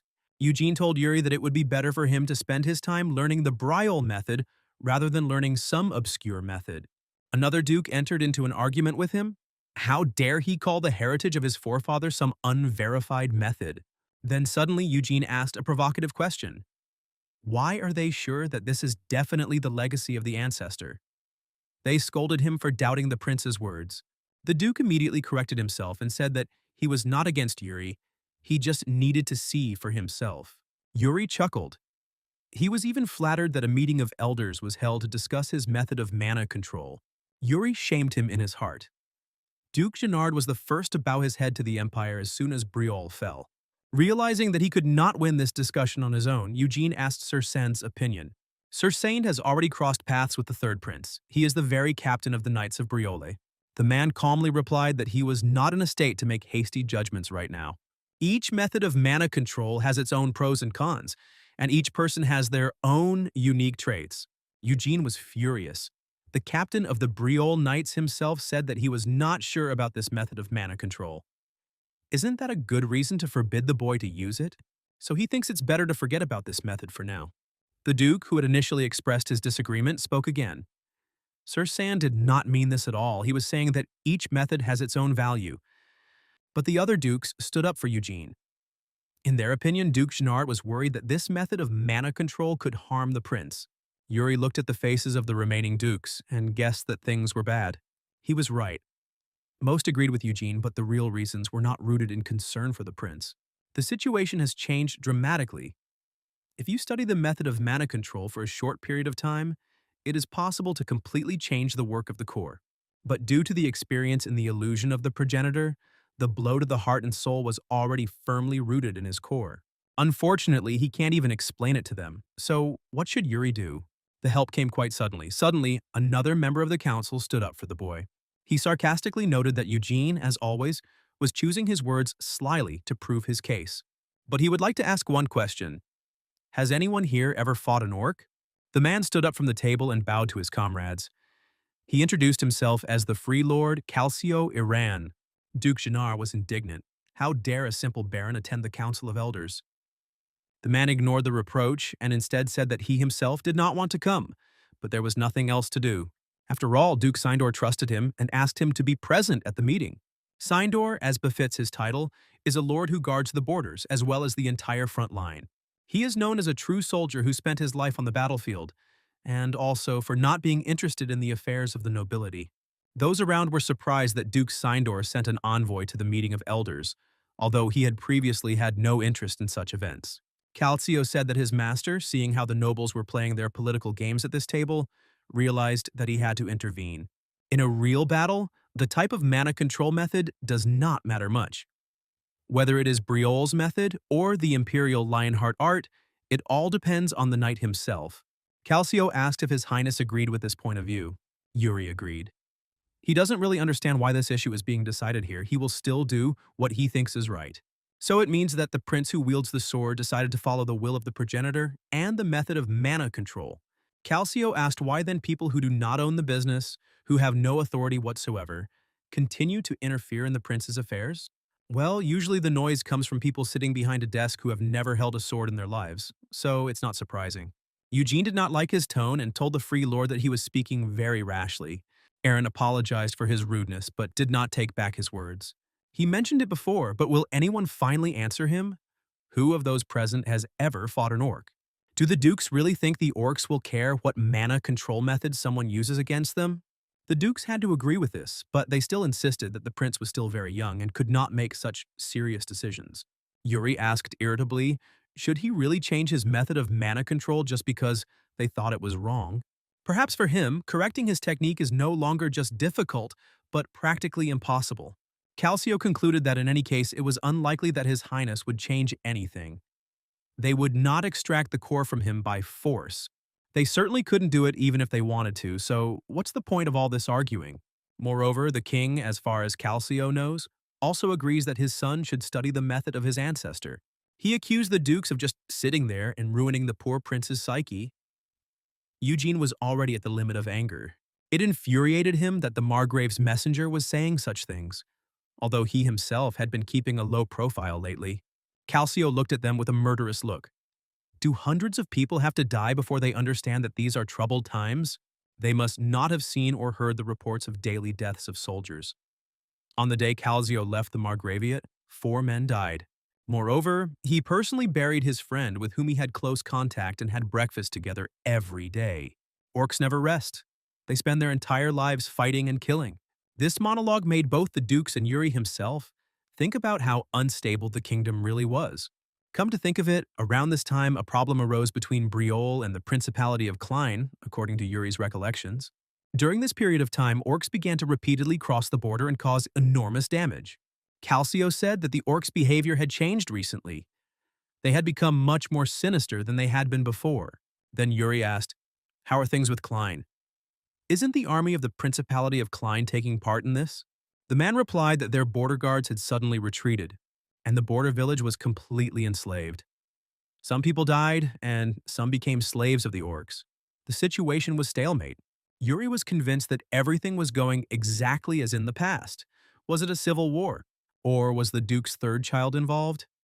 Yuri asked the last question out loud, but no one answered him. Then the boy decided that he had had enough for today and announced that he was going to leave. Eugene wanted to detain him because they had not yet finished discussing the topic they had started. But Yuri smiled and told the dukes to discuss more important matters than his choice of mana control method. For example, protection from the Klein Principality and the orcs. The duke followed him with an angry look, but had no right to say anything against it. In the evening, having stopped at one of the local taverns for the night, Calcio reported to his master everything that had happened that day. They communicated through a magic ball. Even the prince's last phrase about the elders finally leaving the child who is going through puberty alone. The man said that rumors were spreading that the third prince had changed a lot. He himself also noticed this at the last meeting. He told the duke that the boy had not been so bad in standing his ground. Sir Sindor gave orders to watch him for a while. At first glance, there was nothing unusual about him. But the count said that he needed to be looked at more closely, and if necessary, his biography studied. Calcio accepted the order, and then the count said goodbye to him. He would contact him again soon to find out the details. After that, the glowing ball dimmed and turned off. The call ended. Calcio looked out the window thoughtfully. How peacefully people live. Even taking into account that many soldiers die on the border every day. Suddenly in the crowd, the man noticed the outline of a familiar short figure. It was the third prince, Yuri Briol. He had pulled the hood of his robe up and was carefully making his way down the street, accompanied by the royal mage. Hernando was inspired by the fact that they had sneaked out of the palace at night like that. As a child, he had been quite a problem child and often ran away. Only now Hernando was constantly worried that someone was watching them and might recognize them. Yuri didn't understand why he was so worried. Even though Hernando can leave the castle whenever he wants, when he goes for walks with Yuri, he always feels like they are about to commit a riot. The boy said that if he was going to do something indecent, he wouldn't have taken the magician with him. And Hernando asked, "Where are they going then?" The boy turned around and smiled at him conspiratorially. They were heading to the capital's most illegal casino. Hernando asked, confused, why this was so, but Yuri said that they weren't going to do anything bad, and the prince had no intention of doing so. He asked Hernando to take him to that casino because he was sure that the magician knew where it was. He suddenly became more serious and swore to the magician that this time he was going to such a place not for his own pleasure. Everything he was doing was for Briol. Hernando was speechless. First the mountain of swords, now this. How much did Yuri prepare? Inspired by their plan, Hernando happily agreed to go to the casino, which he visited more often than at home anyway. In Yuri's past life, there were several people in Briol that many people talked about. The first was the boss, who was a major loan shark and ran the entire criminal world. Next up is the best merchant on the continent, a giant of trade. And one more. the one who beheaded the boss of the underworld and kept all of Briol in fear. She was more than just a regular killer. She was calculating, agile, intelligent, and took her place as the ruler of the criminal underworld. Yuri knows about one of the three people who died at her hands. In this life he was still alive, he was the current big money lender, and his name is Goryo. It was him that Yuri met at the casino. The man was glad that such a noble person decided to do business with him. The prince noted with a grin that he had been told everything about them even before he and Hernando entered the hall. Goryo remarked that it would be strange not to recognize the king's magician and his youngest son, Prince Briol. Yuri agreed and then said that he did not come to the casino to play games and have fun. Goryo quickly took the hint. He pointed to the spacious hall of his establishment and suggested that they go inside and discuss everything at the table. As they walked inside, Hernando whispered to Yuri that he hadn't warned him that they weren't going to play anything today. Yuri asked the magician to be silent. And after that, Goryo assumed that the young prince had come to borrow money from him, since he was not going to play today. The boy confirmed this. He wanted to borrow money and invest it. Goryo suggested that the prince wanted to start a personal charitable foundation. But since he borrows money from him and not from the bank, it means the prince has quite big ambitions. Yuri stopped him and asked him to stop interrogating him. It was none of his business what he spent the money on. Goryo immediately sat down and apologized for his behavior. He should have been more careful if he didn't want the deal to fall through. Yuri said that everything was fine, and then Goryo carefully asked why he needed the money anyway. The boy said he planned to use the money to buy Magranja, a spice from the Klein region, as demand for it would soon increase. Hernando and Goryo were very interested in this statement, although they thought that the young gentleman was delirious. Magranja is used to make high-quality spices, but it is hardly worth it. Yuri did not back down and convincingly said that soon everything would be exactly as he said. Hernando had heard that war had broken out in the Klein Principality and that orcs were roaming around there. But he hadn't thought that the price of spices would rise so much because of it. Maybe the prince just wants to buy out the Klein Principality's specialty in advance? This look in the boy's eyes? The devil knows what lies behind it and what he's really thinking about. Goryo thought that Yuri was different from the rumors that were circulating about him. Besides, it seemed that he was not acting solely on the information that had just been revealed. So the man decided to agree to the deal after all. Yuri asked him, as an investor, not as a prince, how much money could he lend him? The man took a little time to think about the whole situation, and in the end, his conditions turned out to be satisfactory for Yuri. They entered into a written agreement in which they recorded all the terms of the transaction. Hernando was quite surprised that the count had given the boy money at all, and a lot of it too. But in his opinion, this is too much. He should have at least told Hernando about this beforehand. Maybe he was going to come and play. Yuri, laughing, replied that if he had told the magician about everything in advance, he would have immediately taken him to his father. And now they went to the trading floor because Yuri needed to do something there. In fact, Magranja is guaranteed to bring profit. The only alchemist who knows the recipe, Duke Klein's physician, will die in the coming war. This is a product that will not have a fixed price, at least until a replacement is found. Surprisingly, instead of the central trading platform, Yuri brought his friend to some quiet, almost deserted place. And he stopped in front of a low, very old and dilapidated house, which didn't even have normal windows. Suddenly he told Hernando that they were there and the boy couldn't believe his eyes. What was the prince doing in such a squalid, crumbling place? But the boy did not listen to him. He knocked hard on the front door several times and kept calling for Ileana Wood to come over. Soon a young woman looked out from behind the door. She was well and neatly dressed, her face was confused and even a little frightened. Yuri hurried to greet her and introduced himself as the third prince of Briol so that she would not worry about the uninvited guests. The boy extended his hand to her and said that he wanted her to do something for him. As they were leaving, Hernando kept pestering Yuri with questions because what Yuri had done did not fit into their plans. The boy entrusted the purchase of Magranji to some collapsing company. Who would take such a big risk in such a situation? But only Yuri knew that everything would soon change.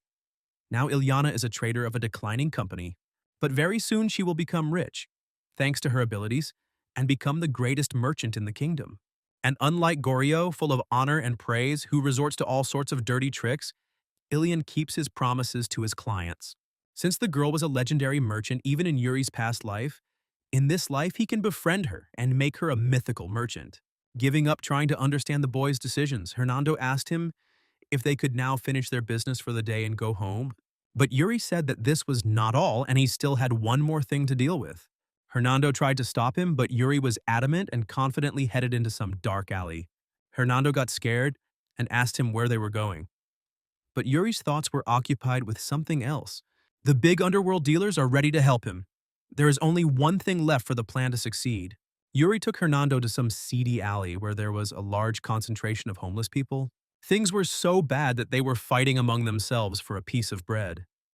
And in all this madness, Yuri needed one specific person. He was sure that at this time she must have lived in this place. And he was not mistaken when he finally noticed the dark-haired girl he needed nearby.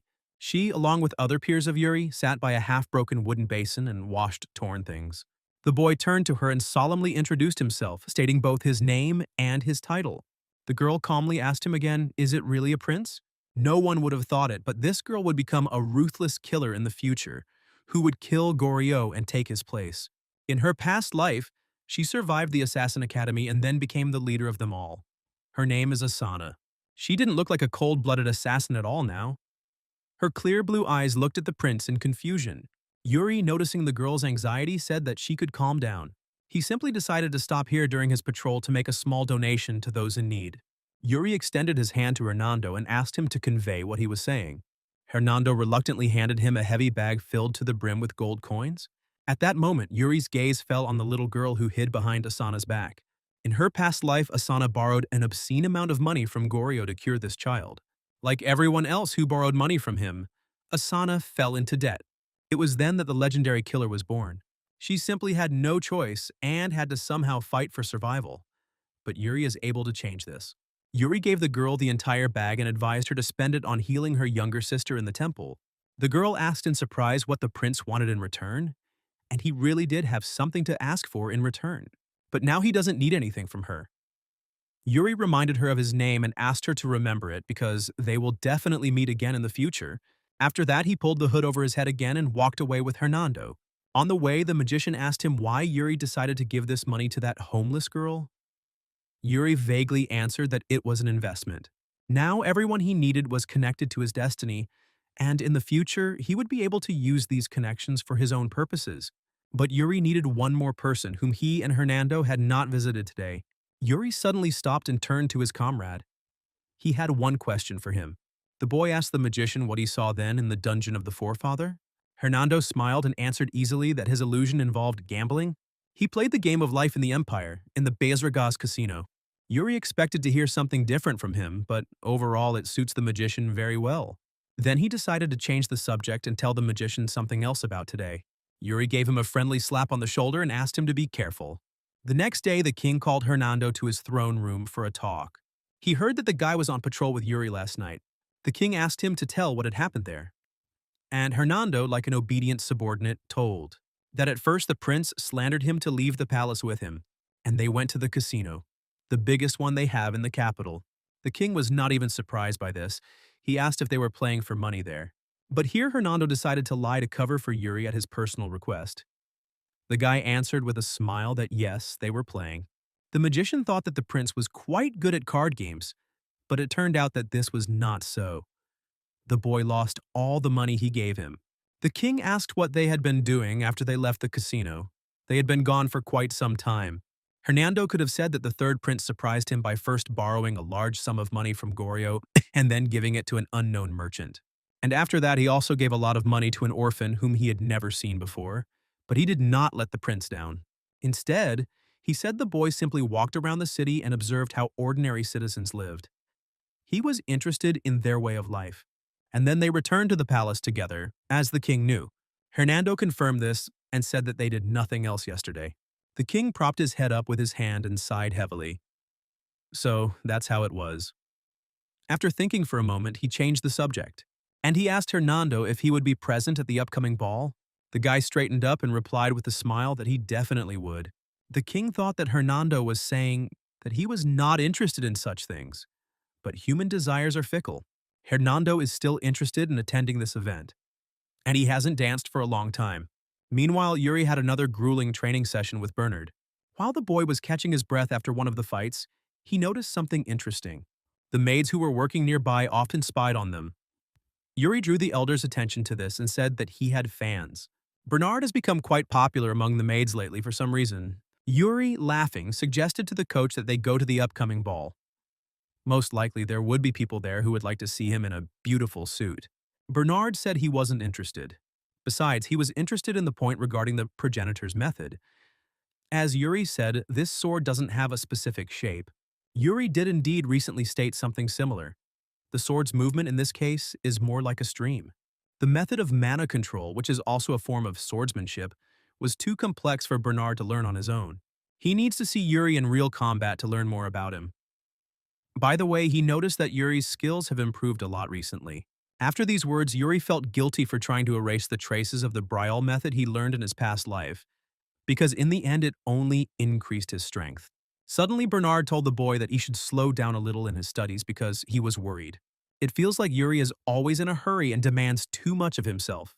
Despite the fact that Yuri has already achieved a lot for his age, his body is not yet strong. Yuri smiled brightly and promised that he would sort it out so the coach had nothing to worry about. He had already managed to rest from the previous round and suggested to the elder to continue training. Yuri threw aside his wooden training sword, and he suggested that they hold the next round using their real swords. He needs to become stronger, so he needs to set himself appropriate goals. Bernard didn't mind, so he also drew his sword and prepared for battle. Then Yuri offered him a bet. Bernard would go to the ball if the boy could hit it at least once, but Bernard refused. He said he was not going to agree to these terms because he would win anyway, and the prince never kept his promises. The boy became a little angry and, at that moment, activated his inner core. He jumped up from his seat as if scalded and attacked the elder, to prove that the coach was wrong in his judgments about him. However, that day, Yuri never managed to hit him. A few days later, the day of the ball arrived. Guests began arriving at the palace in expensive carriages. In one of these sat a young, influential blonde man, and next to him was his younger sister, also blonde. The guy noticed that the girl really couldn't take her eyes off the local beauty. It was the second prince of the empire, Georg Ivan Grancian, and the girl who was looking out the window with admiration turned out to be none other than the same Katerina whom Yuri knew in his past life. She hadn't been in these parts for a very long time, and besides, she really wanted to meet someone as soon as possible. Meanwhile, in the castle, the final preparations for the ball and banquet were being completed. Ina helped Yuri get ready for the event and even rehearsed a waltz with him, in case the boy suddenly had to dance with someone. Musicians were already playing in the hall, and it gradually began to fill with people. Various noble people divided into pairs for dancing, while others simply chatted pleasantly and bowed to comrades they had not seen for a long time.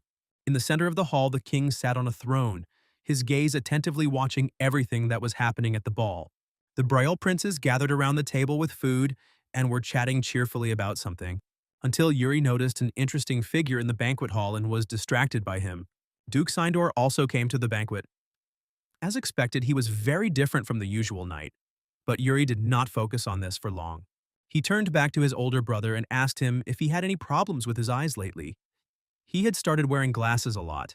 The guy said that his eyesight wasn't that bad, but then his words were interrupted by a loud roar of a horn. It was the servants who announced the arrival of the prince and princess who had arrived from the empire. The king personally approached and greeted George. They shook hands respectfully. Georg thanked the man for his hospitality and then asked him for permission to introduce his younger sister to everyone. Then Katerina entered the hall and charmingly bowed to everyone present. Yuri's heart began to beat faster when he saw her, as memories of their difficult romance in a past life immediately came flooding back to him. And about its sad ending. Betrayal, the burnt briol, and a short note, "Forgive me. In this life, he can't get engaged to Katerina. He didn't make the same mistake as in the past life, never." Therefore, when the girl entered the hall, he lowered his head and did not even look into her eyes, although she turned her gaze on him. Fortunately, her attention soon switched to another Brial brother, and Yuri did not have to cross paths with her. Taking advantage of the opportunity, Yuri continued to stand in the corner and glance sideways at the others. As expected of his older brother Cedric, he treated everyone present with respect and was currently waltzing with a cute girl. Others looked at him dreamily. Cedric's nobility and influence are definitely the makings of a good future king. Suddenly, Yuri felt that someone was looking at him intently, and when he turned around, his eyes met Katerina's. Yuri was very lucky that she did not come up to talk to him. Since Katerina was distracted by the second Prince Briol, Yuri scolded himself for showing weakness. He still had feelings for Katerina, even though he knew it would end badly. Then suddenly Ina came up to him and distracted him from his bad thoughts. She smiled kindly and offered His Highness his favorite cookie. Yuri thanked her and praised her for her work, but Ina jokingly said that she did not work as much as the maids who cleaned up after the prince every day. Yuri snorted and took the plate of cookies from her, but he smiled and wished the girl luck with her work that evening. When she left, Yuri leaned his elbows on the table and raised his head to the ceiling. The boy sighed heavily. The ball had only just begun and he was already tired. Then, unexpectedly, that same second prince of the empire approached him. Georg Ivan Grancian. He was a commander on many battlefields in the past. He was one of those who brought Briol to ruin. Yuri bowed to him and introduced himself. He had to pull himself together so as not to show the hostility that was hidden in his soul. He must not show hostility. Nothing has happened in this life yet, so he must keep his face. But the face of the Prince of the Empire did not show a friendly mood. His green eyes suddenly seemed to light up, and the light around him slowly began to fade. Yuri suddenly felt again the same anxious feeling that had washed over him when he was in the training room with his father. It was as if long, glowing tentacles were reaching out to him from all sides, trying to grab him by the neck, tear his clothes, and hit him. The Prince of the Empire came closer and asked if he remembered correctly that the Prince of Briol would be 13 years old this year, but did not wait for an answer.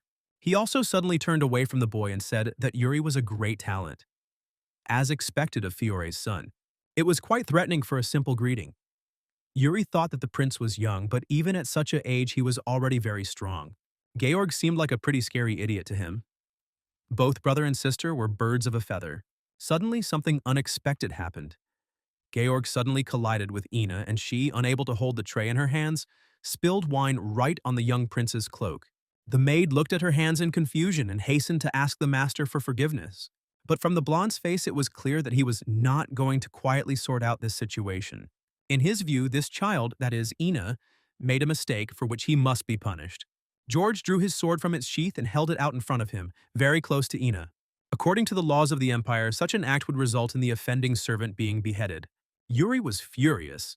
This bastard deliberately quarreled with Ina so that he would have somewhere to pour out his negativity.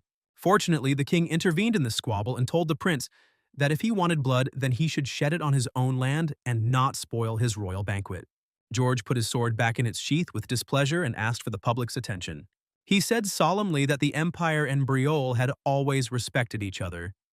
Does the king really not have such intentions now that he enters into disputes?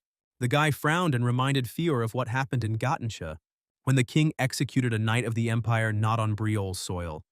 The emperor always respected Fior, so he did not hold him accountable for his actions. Georg said that the same thing had happened now. This must be done to preserve the honor and dignity of both nations. Yuri remembered that in the past his father had actually once executed one knight of the Empire of his own free will. Seeing how he remembered the past, Yuri realized that the honor of the imperial family depended on this. George drew his sword again. Because of the king's mistake, he was no longer able to resist George. Stopping the prince now would be tantamount to challenging the empire. But Yuri had a greater responsibility. Duties and conditions, ideal and reality, justification and power. However, Briol does not neglect honor, even after death. That's how he promised his ancestor to go through life. So he had to intervene. Yuri immediately stepped forward and told His Highness that she was his subordinate. So her mistakes, and the prince's mistakes as well. So he is ready to take responsibility. And although that may not be enough, he is still a prince. So the guy politely asked the guy to forgive the girl for her mistake. In his past life he was a sinner, but this life is his punishment, and he is ready to answer for his words. In exchange for Ina's death, the third prince offered the eldest to fight him, since it was so important for him to defend his honor. But in response, the second prince of the empire only laughed loudly, and then his face changed just as abruptly and he looked at the boy with an unfriendly smile. Georg asked if he could address the prince simply as Yuri. The boy allowed him. The boy said that since the third prince had made a good proposal, he would accept it, and he asked if the king would be against it. The man sighed heavily and said that they could do whatever they wanted. In a normal situation, Georg himself would have taken part in this duel, but for the sake of the dignity of the imperial family, he will appoint another contender for Yuri. He will send the youngest knight, suitable for Yuri by age, and he will have a duel with him. Yuri thanked him. At this point, the prince ended the conversation and left Yuri alone. The boy himself then approached the still frightened Ina and sat down next to her. He took her hand and said that it was all over now. She could breathe a sigh of relief. And he suggested that she go and rest. The girl burst into tears, grabbed the young prince by the hand and thanked him for his kindness, but she couldn't shift the blame onto Yuri like that. He told her that she had nothing to worry about. Everything had already been decided. And he asked the other maids to take Ina to her room. And soon after that, he himself left the ballroom. He was already quite tired of this evening. Yuri left the hall and walked down the dark corridor to his room. However, Cedric ambushed him there. He stopped him and asked what the younger man was thinking when he offered the Prince of the Empire a duel. Yuri approached him and said that he simply could not stand and watch Ina die. The elder's gaze suddenly softened. He said that Yuri was in fact incorrigible and patted him on the head with his palm. The boy bowed his head and smiled contentedly. It was nice to hear praise. He hadn't received that from his older brother in so long. Cedric asked his brother if he could help him. At first, in a fight, it might seem like the opponent chosen for the boy is a gesture of goodwill, but no. If the skills of both opponents are at the same level, then even in the event of an incident, Yuri may have problems. Cedric said they didn't need to talk about it. He would make sure everything went well. But Yuri asked him not to do it. It was his choice to declare a duel, so it was up to him to deal with it. Cedric smiled and finally agreed to trust his brother. He poked him on the cheek and told him that he believed in him. The situation with Georg at the ball has gotten a little worse, but Cedric will calm him down and sort everything out. So Yuri can go and rest in peace. Yuri thanked him, and he thought to himself that in his past life, if they had not been captured by the Empire, his brother would have ruled their kingdom with dignity. What kind of nation would they be then? This time he has to do everything to see what comes of it. For this, he will fight and win. And it doesn't matter who his opponent is. The promised duel was organized and decided to take place right on the morning of the next day. The two opponents took their places in the arena and prepared for the fight. And a little further away, the guests of the palace, who played the role of the audience, were located. Hernando sat next to the king and shared that he would never have thought that the young prince would take part in such a duel. Sir Send noticed that the prince's rival was very calm and confident in his abilities. He is a knight who wields a sword with great skill, as expected of a knight of the Empire. Signed wasn't sure if Yuri could handle such an opponent, but Hernando wasn't worried at all. Yuri himself was in an elevated state of mind and with sparkling eyes awaited the start of the battle. Great mage. Among all the ranks that the mystical tower gives to mages, this is the rank that no one has ever been able to achieve. A title granted only to those who have mastered an exclusive mystical path. Among all, the study of fate stands out as an exclusive mystical path that allows one to gain a complete understanding of the fate of the world. Only Hernando, who received permission from the world itself, was able to master it. But at some point his abilities failed him. That day he played cards for money with Yuri. It was the first time he had lost money in a serious game since mastering the exclusive mystical path. He could have written it all off as a simple coincidence, but he knew it wasn't. Usually he can read his opponent's cards and even their luck with one quick glance. But he saw nothing when he played with Yuri. And that figure he could see through the illusion of the Sword Mountain. Black hair and eyes, the symbol of the Brial royal family. That arrogant look definitely belonged to the third prince. He swung his sword, unwilling to give up even when his entire body was bleeding. And in the end, the illusion ended with him collapsing to the ground, filled with despair. That was in this timeline. The situation, which Hernando had considered a simple misunderstanding, became extremely suspicious for him. However, when the prince acted strangely during their last patrol, Hernando used fate investigation on him, and everything was confirmed. From his research, Hernando concluded that Yuri had no destiny for some reason. That's why he wasn't worried at all about this boy, because he was building his own destiny with his own hands. Yuri quickly prepared for the fight and told Georg that he was ready to begin the duel. He had already warmed up enough. The Knight of the Empire then also agreed that the fight could begin. He was ready. The king, sitting at the head of the arena, announced the beginning of their duel. The boys took a defensive position, waited a few seconds, and then Fior solemnly announced the start. Yuri was the first to jump from his seat and ran up to his opponent at high speed. And with his first blow, he managed to hit his opponent. Yuri scratched his cheek with the blade of his sword. The Knight of the Empire apparently greatly underestimated his opponent, because he did not have time to seriously engage in the battle from the very beginning. At first, he only had to try to keep up with Yuri and reflect his swift blows. But over time, he managed to catch the right pace and catch up with the third prince of Briolian strength. The king watched the battle closely and asked Hernando what his prognosis would be for this duel. The guy honestly admitted that he couldn't be sure of this. The king sighed and for some reason asked Hernando if it was true that the boy had come to Briole by chance. Hernando said that was true, and then answered the man's next question and said that his time to go had not yet come. The king thought highly of him, so this news was a relief to him. He would have liked the magician to stay with them longer. And then he picked up on Hernando's very first answer again. He asked if he could take the magician's prediction to mean that nothing special would happen. Hernando answered a question with a question and asked His Majesty's opinion. Which of the two rivals looked stronger? Fiore looked at his son's opponent whose aura was terrifying even from a distance, and whose gaze was bold and threatening. The king told Hernando without a shadow of a doubt that his opponent was stronger than his son. Hernando didn't answer him. It was really by chance that he first came to Briole. Because the strongest person on the continent, capable of influencing the fate of the world, was here. However, the sword cannot be removed. So he thought that there was no reason to stay here anymore. Hernando confessed to the king that at one time he had indeed thought about leaving the castle. At that moment, the knight of the empire rushed at Yuri, swinging his sword. But there was no excitement or fear on the boy's face. A confident smile adorned it. Hernando confessed to the king that Yuri and his incredible abilities are currently one of the main reasons why he still remains in the castle. At that moment, Yuri decided that he had enough of testing the waters in battle with his opponent, and could finally show what he was truly capable of. The guy suddenly became many times faster, and with all his might struck the blade of his sword straight at the neck of the Knight of the Empire. The enemy held his breath. The annoying thought that he had lost, that he was a corpse, had already flashed through his head. The astonished public opened their mouths in shock. Even Prince George and his younger sister. Only Hernando was not surprised like the others, but only smiled contentedly. Surprisingly, even at such great speed, Yuri showed an amazing level of control over the weapon, and stopped his sword a few centimeters from the knight's face. The people rejoiced. What a performance the young prince had given them. Yuri Briole had won this duel. Hernando jumped up from his chair with joy. Fate had brought him to this kingdom, and here he met someone who defied his destiny, from life to death and back.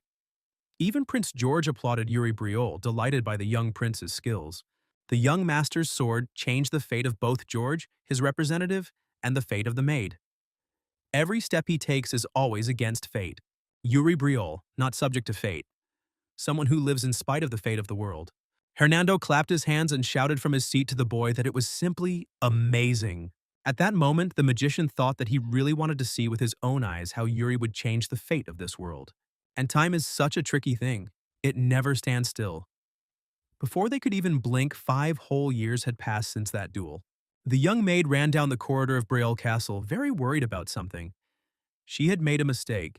The girl tried to hide and correct her mistake before she was caught, but it was too late. Someone blocked her path. She was new, so she didn't know the rules of the palace and the people in it very well. But from the black hair of the guy who blocked her path, she realized that he belonged to the Briole family. The young man looked at her sternly and asked what she was doing here. The girl tried to pull herself together and calm down. She needed to answer as she had been taught, but first she needed to understand which of the Brioles was in front of her. The other maids taught her that if she saw a man with a dull face, it was definitely His Majesty. If the guy has a warm smile, he is the crown prince. If the guy has sly eyes and soft steps, he is definitely the second prince. Looking at the young man's rough face, she confidently concluded that it was the second prince in front of her. The brunette was angry at this strange list. So, is he now on all the maids' list of people to avoid? He got really angry and promised that he would teach them all a lesson, so that they wouldn't spread any rumors about him. But that wasn't the end of the list. There was a third prince who always carried a sword and had a confident face. Yuri Briole. He just happened to be nearby at that time and came to the screams to check if everything was okay. Over these 5 years, Yuri has grown a lot. And not only physically, but also morally. He came closer to the boys and asked his brother to leave the poor new girl alone. There was no need to argue for long. 10 minutes later, he was calmly strolling around the castle courtyard. He only laughed a little at his brother for always making fun of the maids and drove him away from the frightened girl.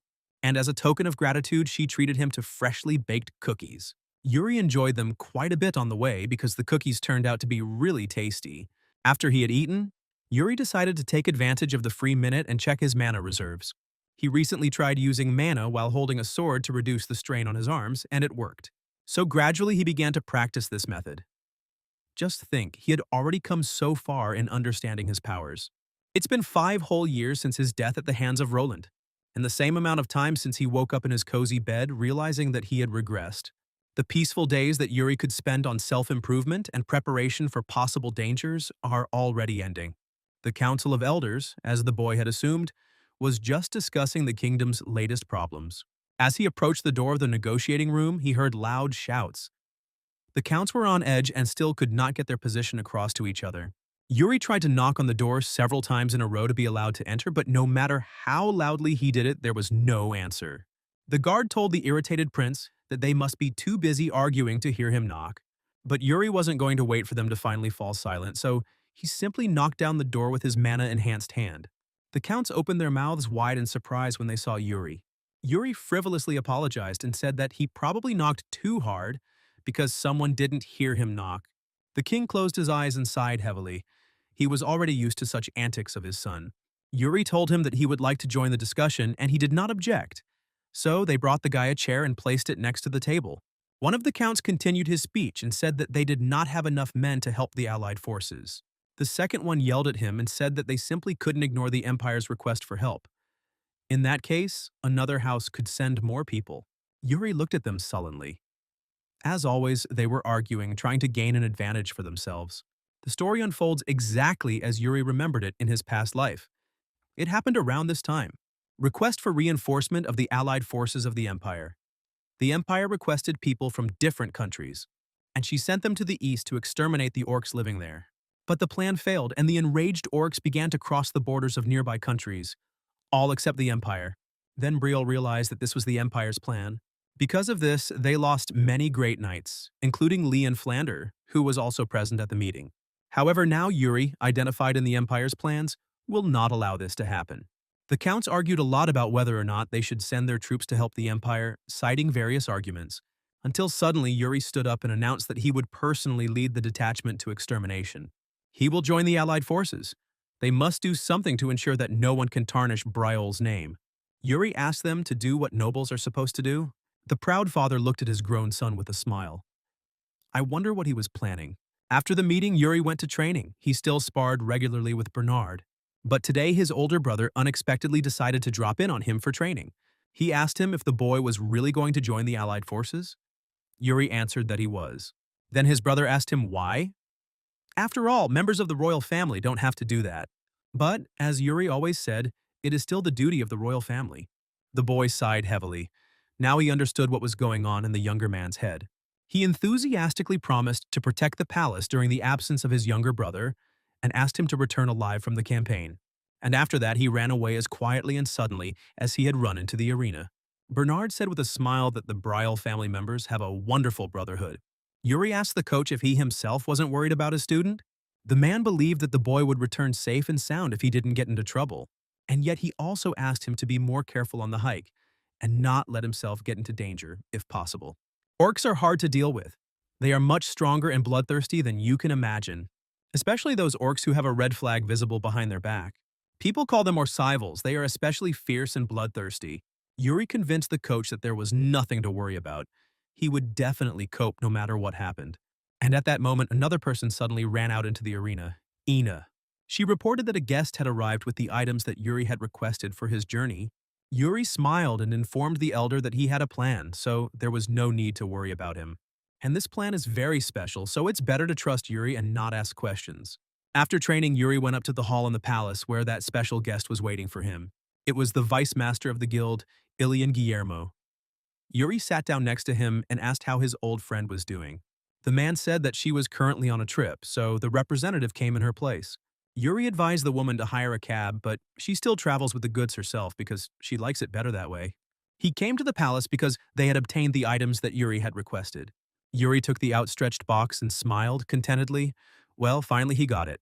The Sword of the Four Paths.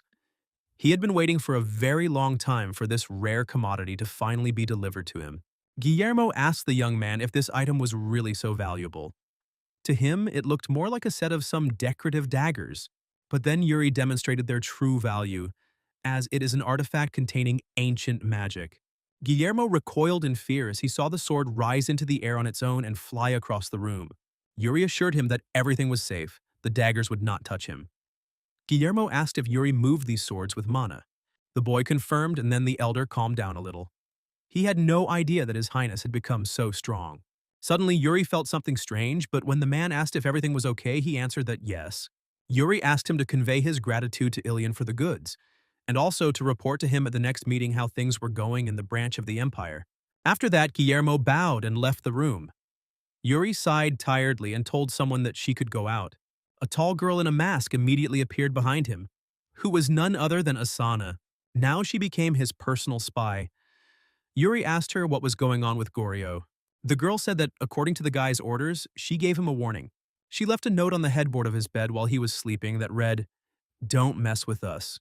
Yuri praised her for her good work, because this swindler still tries to get his hands on Ilian's money every chance he gets. The girl, like everyone else in the palace, learned that the prince was joining the allied forces, and she asked him to be careful. Yuri closed his eyes. The girl tells him about it as if it doesn't concern her. Asana smiled and took the hint. She jokingly said that the prince could not leave her alone and did not want to leave her. But whatever she had to do, it was better than her previous life. So they agreed that Yuri would contact her later and she would join the squad. A few days later, the day of departure arrived. Cedric saw him off on his way. He was the last one to tell Yuri to be careful and asked him to take care of himself. He was very proud of his little brother, but he was also very worried about his safety.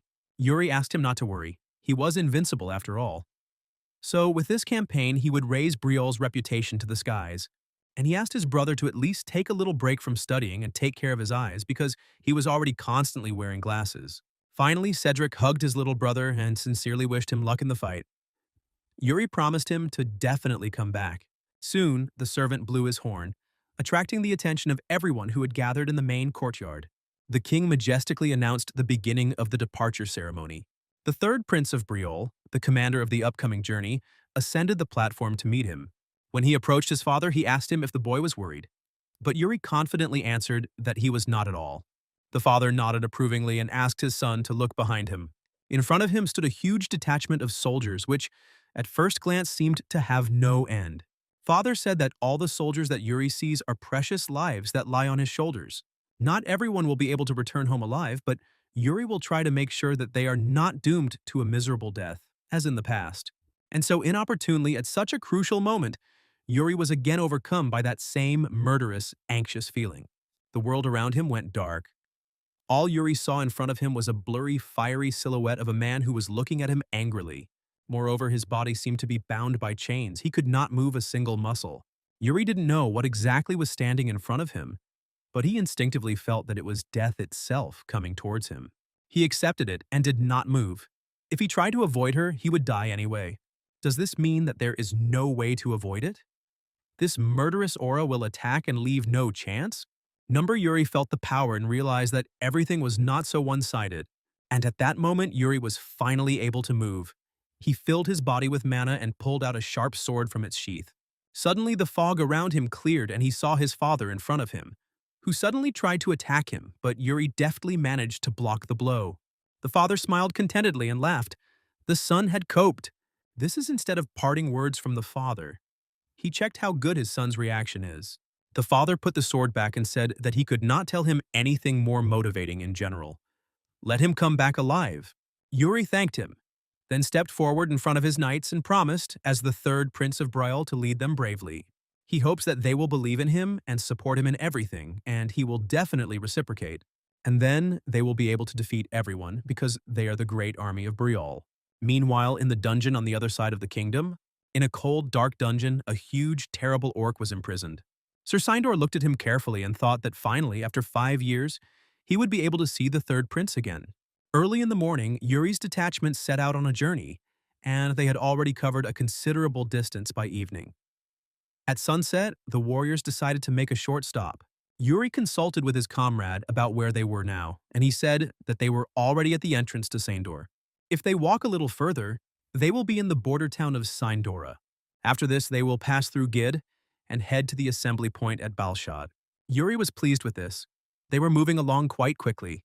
In the middle of Yuri and Raymond's conversation, the prince was suddenly called by an unfamiliar voice. Although maybe not completely unfamiliar, Yuri knows him. He just heard him a long, long time ago in his past life. It was Roland Flandre, the same man who had killed him in his previous life, the Margrave's eldest son. But instead of the unpleasant meeting that the guy expected, something else happened. Roland got down on one knee in front of the prince and said that he was very glad to meet him. He said that even before the meeting he wanted to confess something to His Highness. Yuri became worried again, preparing himself for any not-so-good outcome, because he could not imagine at all what Roland might tell him. But then Roland's eyes suddenly lit up. He looked at the prince with adoration and said that he admired him very much. After the incident he learned about from his father 5 years ago, the third prince became his idol. He was very much impressed by the way Yuri raised his sword to protect the maid. He is a living example of a true knight incarnate. Yuri patted the guy on the shoulder and said that he also knew something from his father about Roland, so he didn't mind getting along. Roland returned happily to his horse, and Raymond said that it was time for them to move on further. Before leaving, he told Yuri that Duke Sindor was not known as the kindest and most hospitable person, so his unfriendliness should not be taken to heart. When the sun had almost set below the horizon, they reached the estate of Count Sindor. And what was the surprise of Yuri and his squad when they saw that a team of knights was meeting them at the entrance. And also on the gates there was a huge welcoming banner. Yuri grinned and said that the reception was quite warm, so he was pleased. And Roland's jaw almost dropped. He had never seen anything like it. Margrave Sindor Heim. Theodore himself came out with his knights to greet the third prince. He wanted to show respect to someone who, at such a young age, was already going to fight on the front lines. Sir Sindor asked the boy if he had ever fought orcs before. The guy would like to proudly answer that he has a similar experience. But in reality, not only had he never fought them, he had never even seen them in real life. He had only read about them in books. Sir Sindor was not surprised. Most of the soldiers in their company had never fought orcs, so he took it upon himself to at least train them all. Yuri dismounted from his horse and walked closer to Margrave Sindor. The man asked the prince's permission to give him something as a gift, since it was such an occasion. He led Yuri and his squad to his dungeon, which was located under the castle. The servant took a key from his pocket and turned it in the heavy, strong lock. Sir Sindor walked in front holding a torch in his hand, and all the others followed him. The man pointed straight ahead and said that His Highness's gift was in this room. Yuri and the closest members of his squad, together with the Margrave, went inside the chamber, when suddenly he took and slammed the door behind Briol's knights. Yuri frowned and asked the Margrave what he was doing with them. The man smiled slyly and told them not to be so surprised. He was acting in their best interests. They walked deeper into the dungeon, and the man slowly lit the floor lanterns around the perimeter. Only then did the squad finally notice that in the far part of the room there was a cage in which a real orc was imprisoned. Heim said he needed to study his species to survive, everything from their little habits to their instincts. Yuri asked if this was the gift Sir Heim had told him about. He confirmed, considering that they had a battle with them ahead, there was no more valuable gift. The boy was convinced that the Margrave was even crazier than he thought. But on the other hand, he was even pleased with the opportunity that had come his way. Yuri noticed that one of his warriors was standing next to him, who was trembling with fear. The prince asked his name, and he replied that he was Simon Reshu, the son of Baron Wolf. Then Yuri asked him to answer honestly what was on his mind right now. Simon thought that it was not worth going so far. To mock an orc like that, it was too much even for a prisoner of war. Yuri understood perfectly well why the guy was thinking that way now, but he also understood that the guy would also quickly change his mind in a fight with him. The prince asked the Margrave to open the cage and release the orc. He obediently fulfilled his request. While the gates were rising, Yuri decided to say one last thing to the young man. The orc stamped his heavy foot angrily.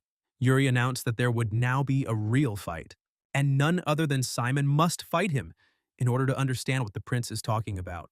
The rest of the squad retreated back, and the young knight stood up to fight the monster one-on-one. But instead of attacking, the orc, as soon as he was free, fell to his knees and began banging his head on the floor. Simon was confused and lowered his sword. Was it really that bad? He turned to Yuri and said that, as he thought, it was simply absurd to fight a prisoner who had lost the will to fight. But his conclusions were hasty, because as soon as he turned his back to the monster, he was immediately knocked out with a strong blow to the head.